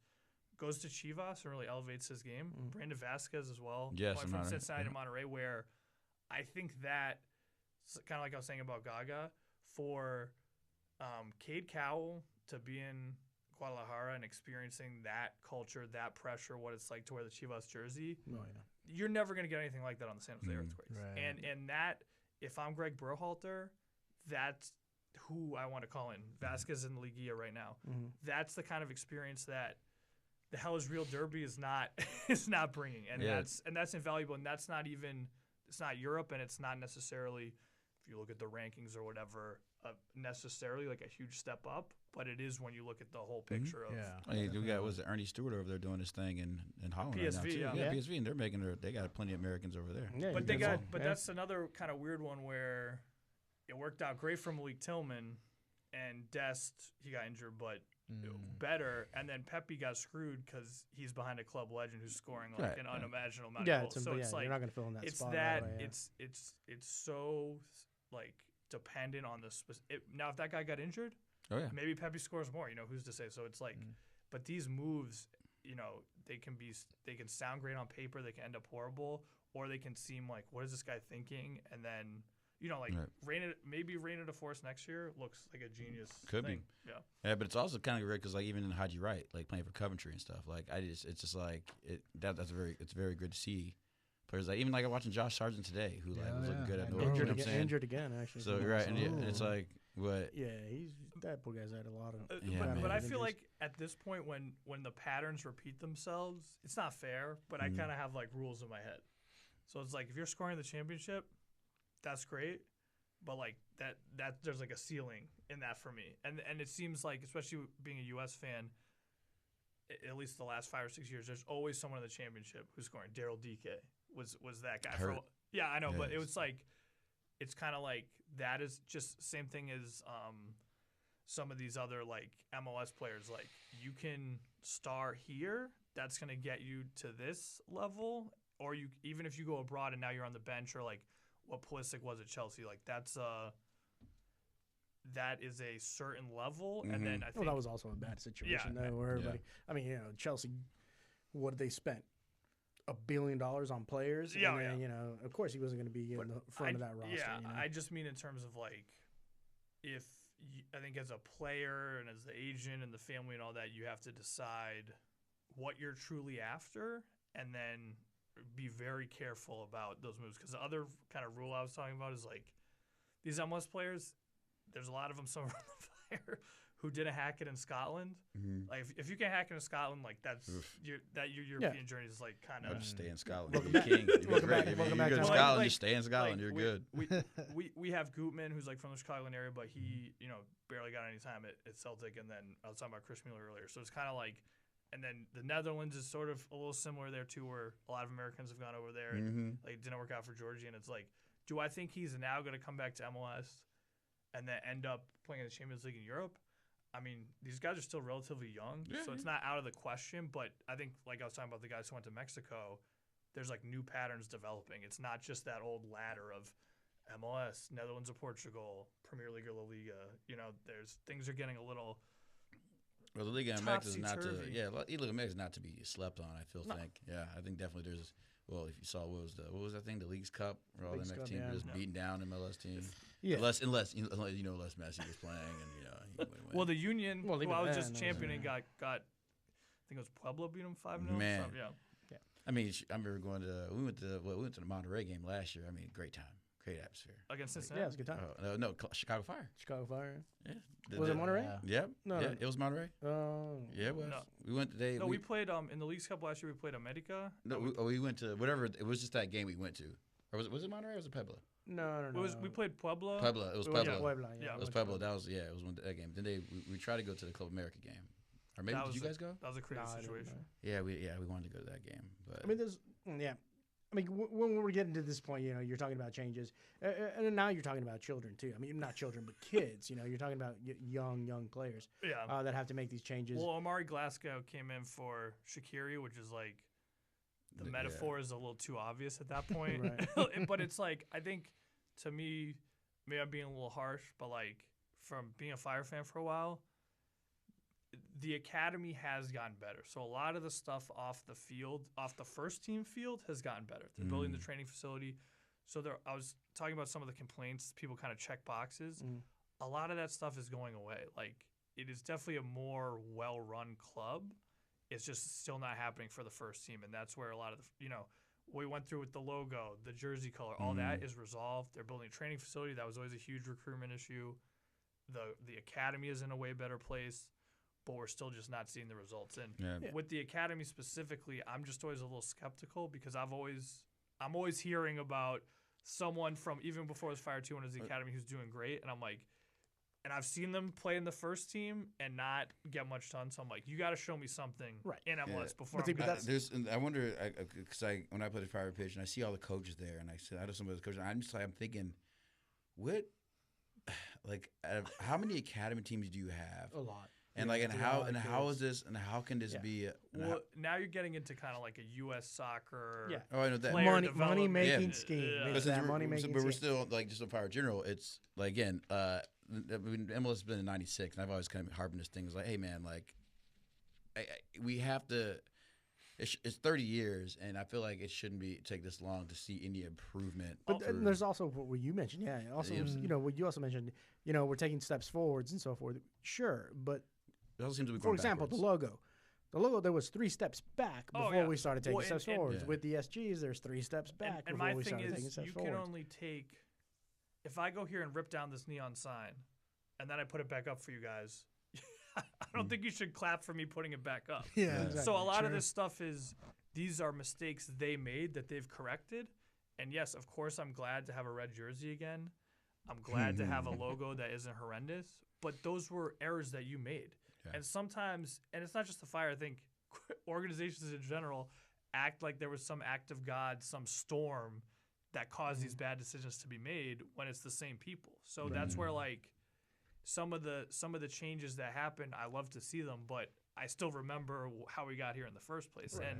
And all I'll say about the development and everything, and you referenced the Fire pitch and we were there last Saturday to take the bus to St. Louis. That's where people park their cars. And I think there's a myth in sports in general, but specifically in soccer, that the best players come from very humble backgrounds and and you see it in baseball too with some of the Caribbean players, but like, you know, there's someone in the favela with bare feet and I don't play into that at all. But what I will say is if you go to the fire pitch and you see who's pulling up, it's Audis, it's BMWs, it's Mercedes, it's people that are paying those fees, and that's who you see wearing the academy stuff. And we're getting into a little bit about the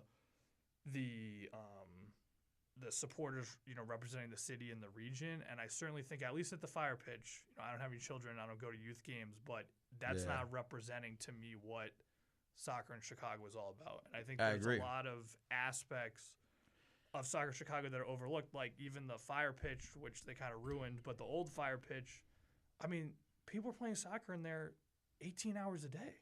Every day, you know, people are out here playing soccer at 2 a.m. There's a lot of soccer and a lot of talent in the city. And there's people have I think a very biased attitude of, oh, it's this upstart sport, or when is it going to take on? And it's like, well, who are you talking about? Because you know, it's for a lot of people in the city, it is not new. And it's not different. It does not need to take on. There's always the Chicago House, there's Chicago FC, Chicago City FC. There's the Midwest Premier League thing now. There's Chicago. There's like so much soccer. And a lot of the teams that used to play in the Open Cup, factory teams from, you know, neighborhoods and stuff, have a really team I play on, just non-league teams. Yeah, an amazing history and an amazing heritage that, you know, people think it started whenever the MLS team in your local area started, or 1996, like you said, with MLS. Like, a lot of these places, like, you know, really fascinating stuff in Chicago and across the country, where, like, if you look at winners of the Open Cup, you have all these different teams, like Portuguese teams from Fisherman in New Bedford, Massachusetts, Maccabi Haifa from LA, which was like, you know, Israelis, like Chicago Bricklayers, like all these different people. So the history is there. It's just not. It's not something like baseball where you're like, hey, this is where Comiskey Park was, where Shoeless Joe Jackson played, and I can trace that in a straight line to the White Sox that are playing today. But it doesn't mean it's not real. It's very interesting to see who these players are, because I mean, I remember this kid, one of the kids they were playing pickup. Like, oh yeah, he got called up to the academy, and I remember like watching him play, and I was like, man, you know, back in I'm going up, it was like Chicago Magic, you know, Scott Galloway, stuff like that. And like you just go there and you see like legit, like these kids, like just good kids, like these ballers. And it's funny, and like they're like, yeah, man, this kid, and I'm not I don't know his name, whatever. But I was watching him, I'm like, man, this kid's not good. like I was like, but he was basically like Jordan Morris, and he was like built same. I was like, yo, is this like who's getting called up to like this is who's getting called up to the academy? I was that's also something that you had said. You know, what you see now is like a lot of the cars that are driving up are Audis, right? And Yeah. Mercedes. Well, then are we missing some talent because they don't have the Audi or the Mercedes? 100%, and I think that's why to see someone like Ricardo Pepi playing for the U.S. or Zendejas who's playing for America is such an important moment on a national scale, because it for those of us who are in the game already knew, but kind of publicizes that, you know, a kid from a humble background in El Paso can be a starting striker for the U.S. It doesn't. You don't need to have that fancy academy thing. And I think he actually did go that route because he had to drive long distances to FC Dallas. Oh, shoot. But it's just more about like I think to go to the privileged mindset that you run into a lot in Chicago and across the country is people think of, and even people that play. A lot of white people in Chicago think of soccer as like a recreation that they do the same way you might play tennis or go swimming. They play with their investment firm team, or their kids play and they do orange slices, and they don't orange slices. They don't think about it. And I think that for a long time, the Fire specifically misidentified and thought, we have this bubble and there are all these people playing soccer. Why don't they come to the games? And it's like, you are fundamentally misunderstanding the dynamics here. And also, just because that guy is playing in a Real Madrid kit that his wife bought him or whatever, doesn't mean he has ESPN Plus or watches a single game. It means he's wearing a jersey of the sport he's playing. And and I think they finally recently have started to kind of catch on to that. Mm-hmm. But you probably know from being at the Power Fish, they used to give free tickets out, buses, everything. And it was like, you guys aren't understanding that this is like, if you are riding your bike on the weekends to get to work, you're not necessarily watching the Tour de France. Right. Like, it's not the same thing. And that was also the thing, it was like, oh, hey, but you with the smoke bomb, we're not going to allow you in because, you have smoke bombs. Yeah, and even for me, okay, usually I'm here. if I'm wearing a soccer jersey, white people ask me if I played. I'm like, no, I'm horrible. Yeah, I'm trash. Yeah, but that's their entry to the game. Is this isn't? If you wear a White Sox hat, no one's like, are you a catcher? Like the assumption is you're a fan. Right. I'm miserable. Yeah, but people assume that you play, like it's just odd. Yeah. And I think it is changing a little bit where, like, you see some of the people that are wearing like whatever MLS team you want to call out, and it's not the people that were at the pub at 6 a.m. watching. What was the old Satana Satellite? Oh, Santana Sport? Yeah. Oh, yeah. man. It's not the same crew anymore, and that's good, but I do think we're getting into some real topics here. But I do think that there's an aspect of soccer being a counterculture that people embrace and people like. Yeah, I can see that. People don't realize what they're asking for. When the Premier League in England is the NFL. There's only counterculture about it. It's extremely mainstream, right? And here it's not like that. And I don't think there's kind of this weird like assumption that anyone who's an MLS fan or a lower league fan is trying to grow the game. And I'm like, I'm not necessarily trying to grow the game. Do I want people from the whole political spectrum to come to the game to fill the stadium? Do I want the Bears crowd, that 61,000, everything that entails? No. At the Fire game? No. Probably not. And that's where I think there's like this sort of weird like old school attitude of like, we gotta give out the tickets and get as many people out here as possible. And you can see the cool corner kick and they should have brought back the OPKs, baby. Yeah. The OPKs back, boy. Give me that. We should make this. We should have boxes where you serve your penalties and you're gonna get 2 minutes. You're gonna get your 2 minutes. You're gonna get your 2 minutes in your penalty box. Penalties are great. Those are so fun. That's the thing, though, is that I think the sport here in the United States is still kind of in its infancy, and it's still trying to figure it out, not just on the field or in the front offices, but as well as in the stands.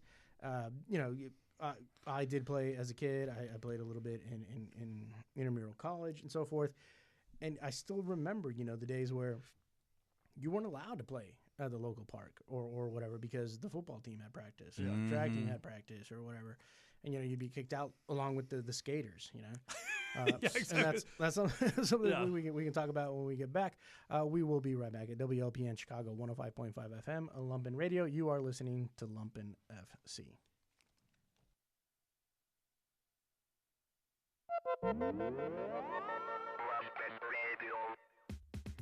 This is Sadie Woods, and I'm bringing you Gridlock Sound Lab, Rush Hour Radio featuring house, Afro-Latin rhythms, world beat, disco, funk, soul, electro, and indie dance music. Gridlock Sound Lab, first and third Fridays at 4, only on 105.5 FM, Lumpen Radio.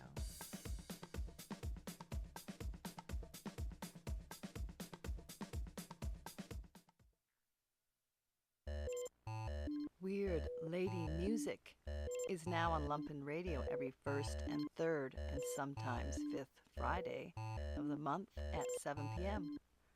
My name is Baltazar, and I will be your host playing weird music made by ladies and music made by weird ladies across genres, geographies, and generations. Join me, citizens. Lumpen Radio is supported by the Museum of Contemporary Art Chicago. The MCA champions the new and unexpected in contemporary art and culture through its exhibitions, performances, programs, and collection. Located in the heart of downtown Chicago, the MCA boasts the award-winning MCA store, the Marisol Restaurant and Bar, a 300-seat theater, and a terraced sculpture garden with a great view of Lake Michigan. Every Tuesday, the MCA is open until 9 p.m. and is free for Illinois residents. The MCA also offers free admission for anyone 18 and under all year long. For more information, visit mcachicago.org. You're listening to WLPN LP Chicago 105.5 FM Lumpen Radio. You're listening to Lumpen FC. Welcome back. We were just talking about the way the sport has grown in the United States, or hasn't grown in some cases a whole lot, or changed a whole lot in the 30, 40 years of we've been around watching the game. And you know, they weren't spitting out any lies right there. I mean, I still remember having to tune into Mexican TV when we were on the border to watch soccer games. I did not start watching soccer games on American TV probably well into my teens.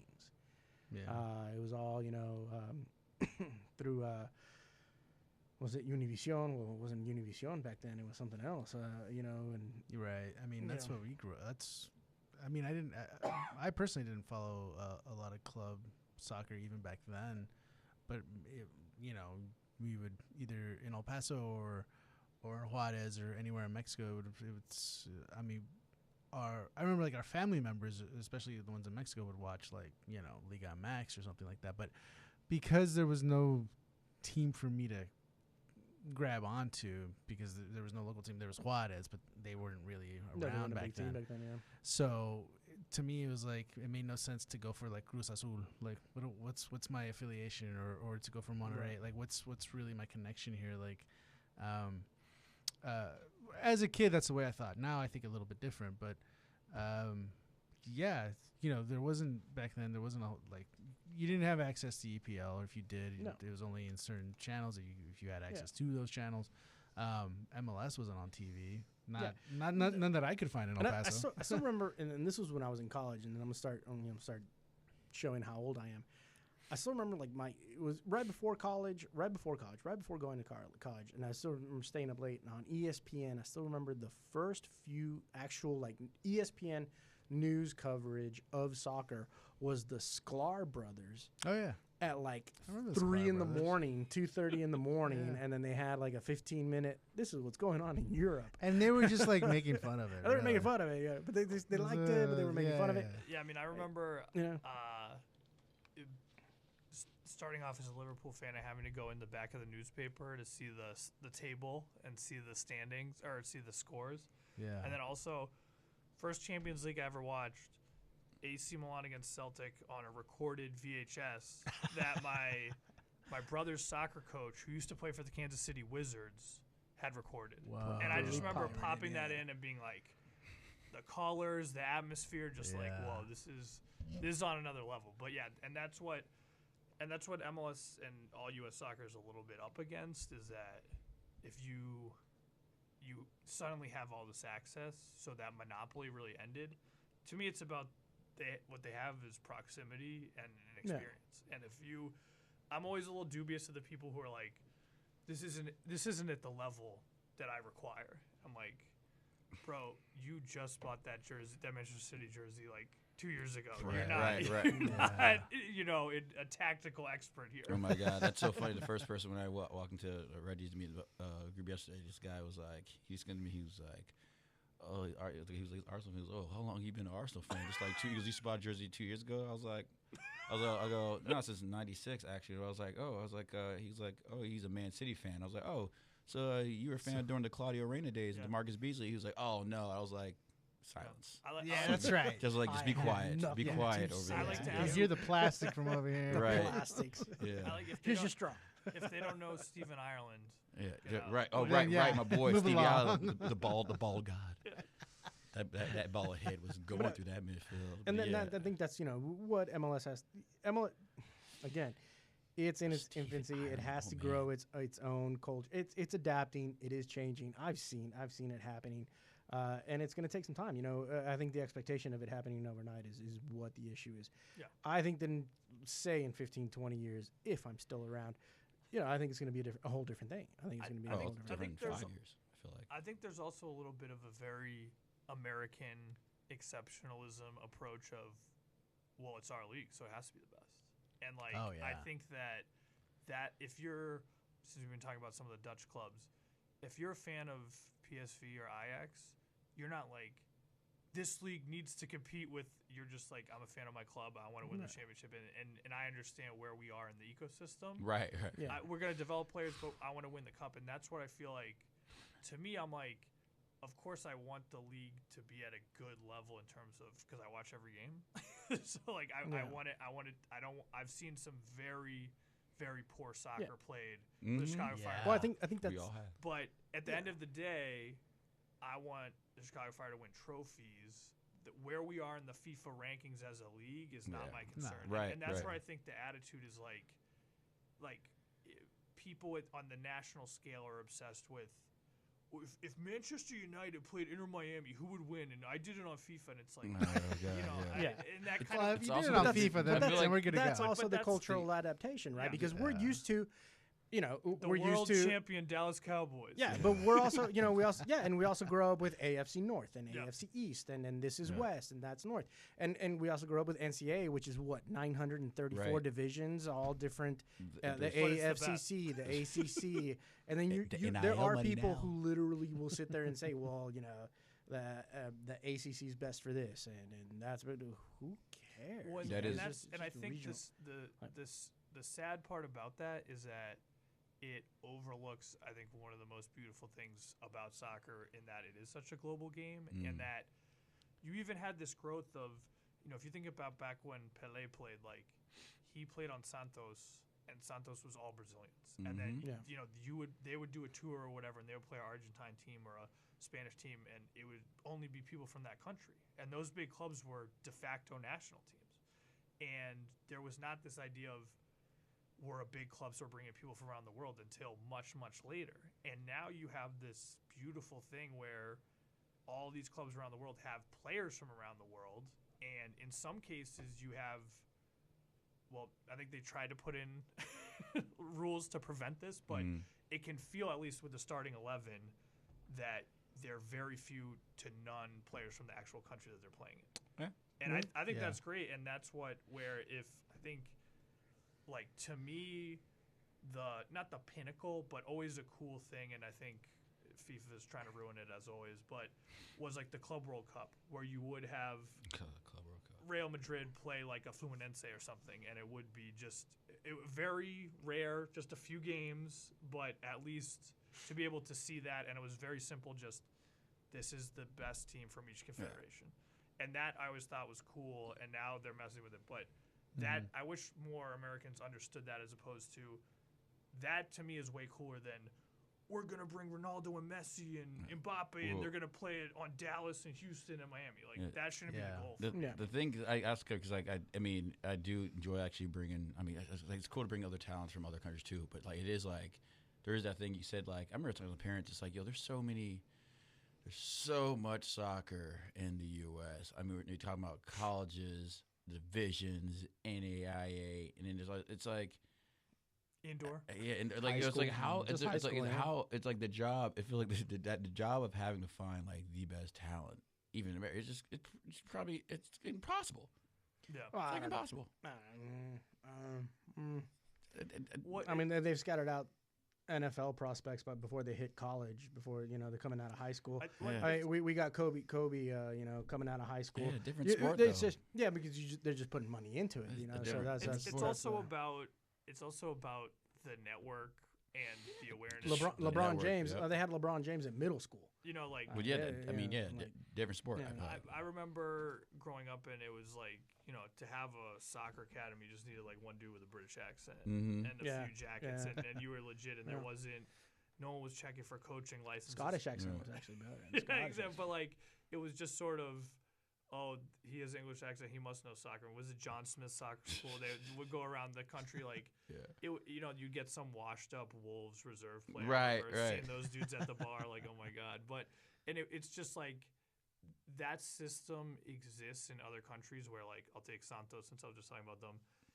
They have an academy team from toddlers up, and they go in their local region and they find people, and that just doesn't exist here in that same way. And I think. I was kind of hating on the fire pitch, which known to do, but that's not what's going on there. Right. That is a different. That's a whole different. That's a recreational. And yes, some of those kids, summer camp, their mom might drive an Audi, but they could be great, and I would love for them to come on our team and help us try to win a game. Like, I'm not trying to exclude anyone, but that is not the Santos Academy or anything. And the other thing that happens, which is very cutthroat too. Those Santos Academies don't. It's not play. cultural here. And also here legally, you're not going to sign a 10-year-old to a professional contract. Yeah. Well, and even like Freddie, I do, so that worked out. The other thing that happens that is even like more bizarre, and I don't even know how to navigate this, but like for example, there's a legit Barcelona Academy in Arizona where it's residential, you go to school, you have meals, and it's in Arizona. But Barcelona and other teams like Juventus and PSG license their image to soccer camps that you just have to pay for. So like you'll see a kid and he'll have like one of those jackets and you're kind of like, wait, is this the real one or the franchise one? La Mesa. Yeah, it's sort of like, you're hearing someone over here and you're like, oh yeah, my son plays for PSG, and it's like, okay, the one that has the little signs by the "We Buy Ugly Houses," that PSG Academy. Barcelona needs as much money as they can get right now. He's trying to funnel it in and out. Yeah. Well, I hate to change the subject on you guys. This has been a great conversation. I do want to continue it. I do want to have you back, Nate, so we can continue this conversation, especially when it comes to American culture and American soccer, when it comes to the American culture in soccer. But we do want to have a little bit of a predictions because we do have the final games for EPL coming up this weekend. Oh, I think we know your prediction. and we know, it seems like we're going to play that broken record again with the baby blue, the sky blue over there, winning one more league title at EPL. Do you think West Ham can do the favor for Arsenal? No. Did you see? Was it? You showed us today already about Miguel Antonio talking about he's been in therapy for disliking football. I was like, well, that's what happens when you play for West Ham. So yeah, no, that's. Well, here's the thing. Like as Liverpool fans, like, this is a cliche as much as anything else. You can't rely on anyone else to win it for you. No, you have to win it yourself. If you're already there, you already lost. Yeah. One, I think. We were talking about this a little bit earlier, but, I think at least here people see promotion and relegation and what happens in the Premier League and the English pyramid as kind of the gold standard. But, and not to say that it doesn't work, but you end up with games like this where one team has nothing to play for, another team has everything to play for, and, what is – and I think it really depends on the individual. I'm sure there's some people on West Ham who would love nothing more to play spoiler. And absolutely. Liverpool have been involved in games with Palace over the years, other teams where people have leaned into that, but it's not a guarantee. And for whatever 11 Moyes puts out, they're going to have to kind of decide when they go to make those slide tackles, those headers, is helping Arsenal out and playing spoiler that motivational, or are they already mentally kind of checked out? Because I think the ideal situation... Moyes already gone. Yeah, I think the ideal situation you want is something like West Ham's playing still for safety or playing for a Champions League spot. Right. So there's equal stakes. But that... And even, NBC has tried to hype up the whole decision day thing, and there's like 4 or 5 games that mean nothing. It's like 7th versus 9th, and it's just like, and then they're like, oh, Wolves scored another one, and they try to, because they're trying to do the whip around thing, and they're like trying to build it up, and it's like, we know this is absolutely meaningless. Yeah. No. Yeah. Okay, so you're calling it right now. West Ham's not gonna do it. So City's just gonna take it. Yeah, I think that the only thing to play for, I guess, really because of what City, playing West Ham and they're at home, is. I think the Newcastle Man U race for the Confederations League, right? There's no race there. There's a little bit of Chelsea's in 6th. They got 60 points. Tottenham and Chelsea are fighting. That's for what I was about to mention. Tottenham, there's a little bit because Chelsea's 3 points behind, but if they catch up to them, they'll West beat them Ham's in goal differential to get to the. Because Tottenham might even get kicked out of Europa League. Yeah. After winning the league in October. Yeah. Yeah, right. Champs in December. That was crazy. But Chelsea's an example of something where, like, if you look at the headlines about them, you would think they were like 13th, and the fact that they're 6th is just kind of like. But they were. Yeah, no, I know. Yeah. But like they're those teams that they're quote unquote big clubs, and then things start to go bad. And I don't like Chelsea, so I don't really follow them. And then you kind of look at the table one day, or they flash on TV, and you're like, wait a minute, I thought What are they you were in doing here? shambles. And Yeah, but that's the thing, though. See, that's the thing, though, is that they've been on a great run these They last have few been. weeks. but no one's noticed. But Yeah. for a year, for the season and a quarter, they were absolutely in shambles, and there was a lot of questions. You're looking at $1 billion roster here, so why were you that bad? Same with United. Yeah. You're close to $1 billion roster. Why are you in 8th? I think it's just one of those scenarios where, and in some ways you might be able to put the fire in this category where it's like it becomes not necessarily so toxic, but things just go so wrong that it's very hard to change the narrative around the club. And there's lots of different ways that it can happen. I think with United, it's sort of this post Alex Ferguson, what to do in the next era that they have kind of still haven't found their way through. But I mean, the Glazers have not helped out with that situation. But they were. I mean, how long have they owned the club now? Right since before Ferguson left. So it's kind of they were minority. They were minority at that point, and then became but that's majority. It's kind of like they're sometimes they talk about the weight of the shirt, and I feel like with Manchester United, it's like the pressure on the manager and the players ends up taking a toll in a way that it doesn't at other teams. And like even Spurs, for example, I think when they started getting better over the last few years, it was kind of like that playing with house money feeling. Like everyone expects you to mess it up. Right. You're outperforming. You're not a historic big club. You're kind of like for Spurs to be in 6th versus like a Chelsea or Manchester United to be in 6th just feels so different. And if I was a player, I'd rather be on Spurs, because you in West. There's a lot of teams in the Premier League that are like that, but like you kind of the expectations are reasonable enough, but you're not anywhere close to relegation. So it's sort of like which of the different Europes, and then anything beyond that is just like amazing once in a lifetime. Yeah. Yeah, I mean, Chelsea. Go ahead. No, go for it. So, I mean, yeah, Chelsea is what I was going to mention is, there's also that narrative, and I think Man U's included in this also is, you spend all this money, you spend $1 billion, you get all these, potentially great players and so on and so forth. The narrative outside of that's beyond Chelsea, that Chelsea can't control unless they win, is everybody wants you to fail. The rest of the league want, especially because of that. That just shines a light on like I really want you to fail after spending $1 billion. Like I'm glad you're losing. Oh, but it's the same for City. It's the same for City. Everybody wants City to fail too. Yeah, nobody likes the Yankees. Yeah, but here's the thing.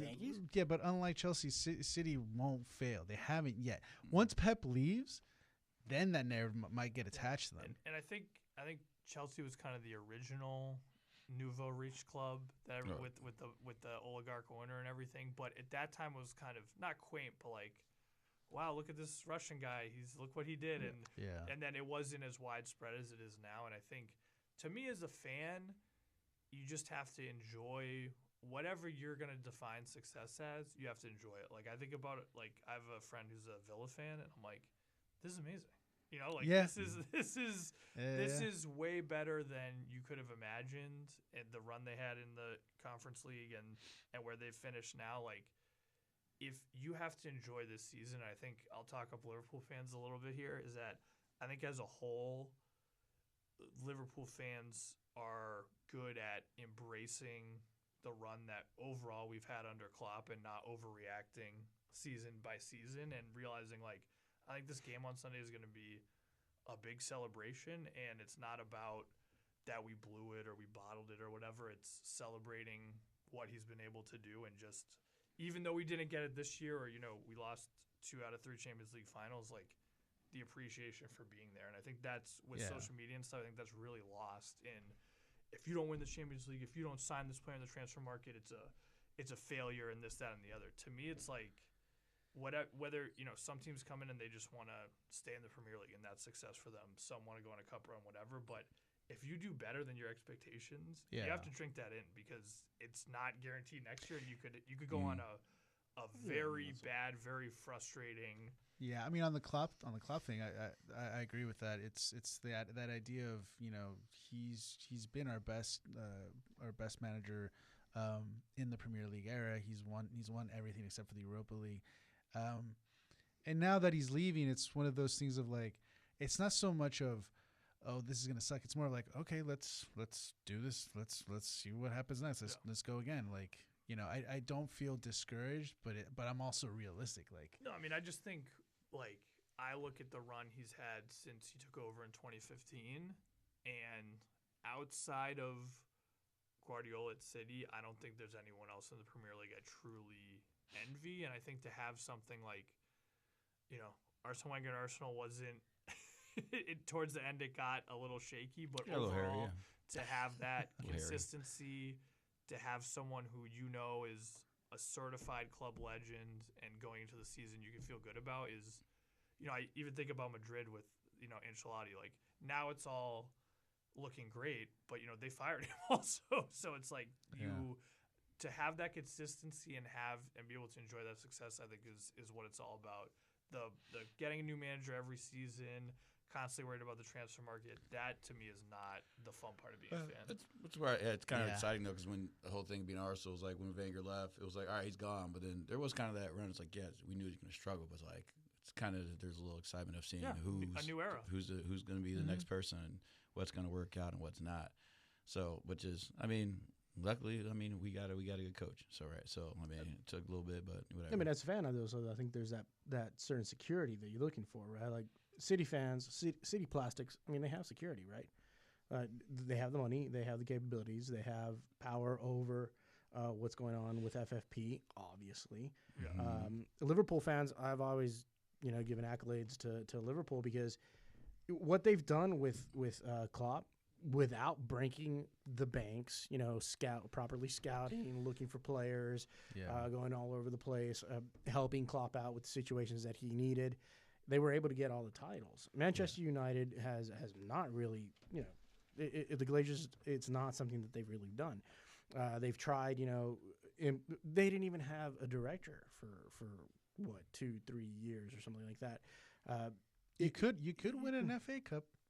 Could win an FA Cup. Well, I think which again, I'm going to be rooting for Manchester United because I am a Manchester United fan. Hilarious. But also at the same time, I just want to beat City. It's just not City. It's also, I think, like, it's a great feeling as a fan to have confidence in your club as a whole. So I'll give you an example. Like, I loved Coutinho. I loved what he brought to the team. And when they sold him, I was like, I don't really know what they're doing here. I love this guy, but okay. What ended up happening is they brought in all these players who were the backbone of one of the best runs since the 70s. So it's like, and I don't think many people, Chelsea's the antithesis of that. Forest had a similar situation where they just threw money at the problem, didn't fit together.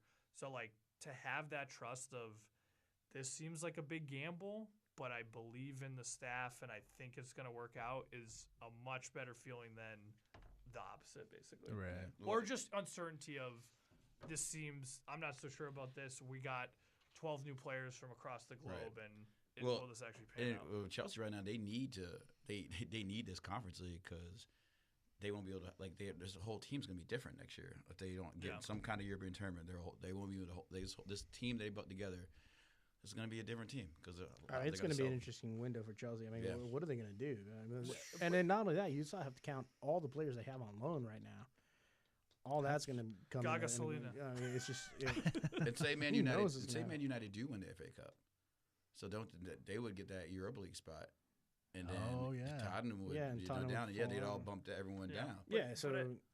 I think it's also like Chelsea beat that. So see, that 5, 6, and 7 slot is.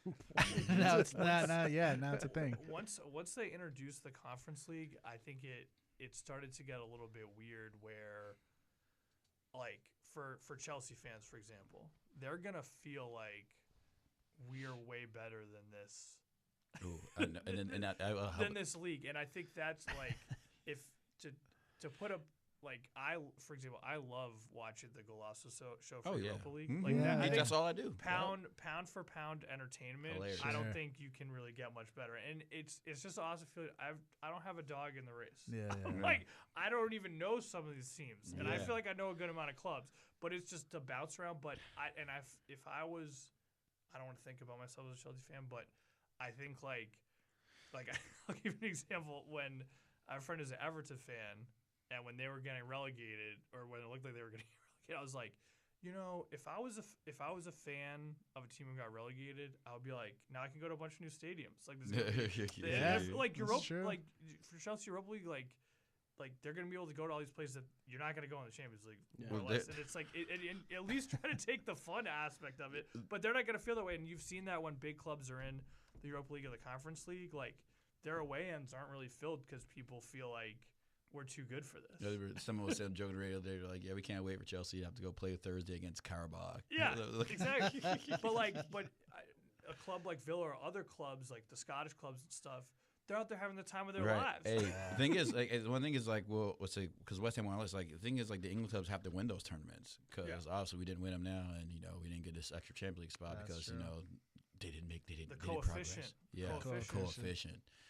Don't even get started about that. That's working out. Well, we don't have time for it, but if you guys cover it in another show, I'd be interested to We started talking about it last. No, we didn't. No, not the coefficient, but how they're doing the new Champions League format. It's I'm usually not for anything FIFA or UEFA are doing. I just said I think they ruined the Club World Cup, which was iffy to begin with. This Champions League format, I feel like maybe might actually be a little better. I think it's going to cause a lot of chaos when it comes to leagues in the terms of injuries, travel, all that stuff, because it seems very.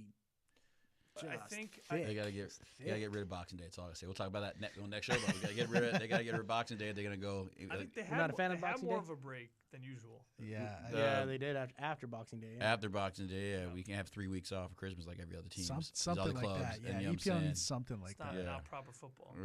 I think everything. I mean, okay, let's. Then give EPL 6 spots. We'll definitely talk about this in upcoming shows. We have talked about it sometimes. It's just too much now. It's just too much. Even as a fan, you kind of like too much. Oh, I missed that. Oh, I didn't even know that the game was. I think to me, the tipping point was when they moved the World Cup.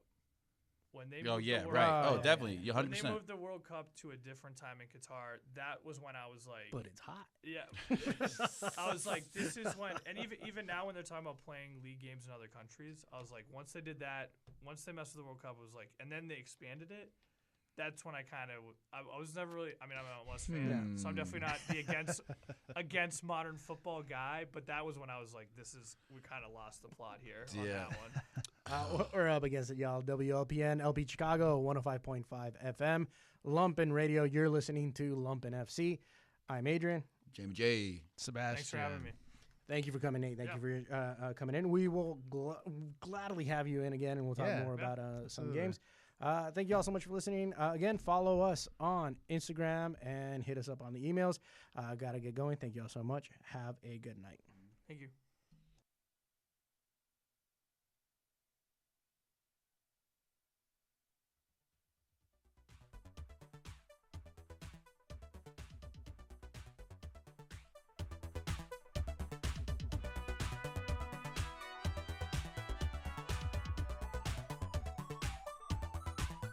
You're listening to WLPN LP Chicago 105.5 FM Lumpen Radio.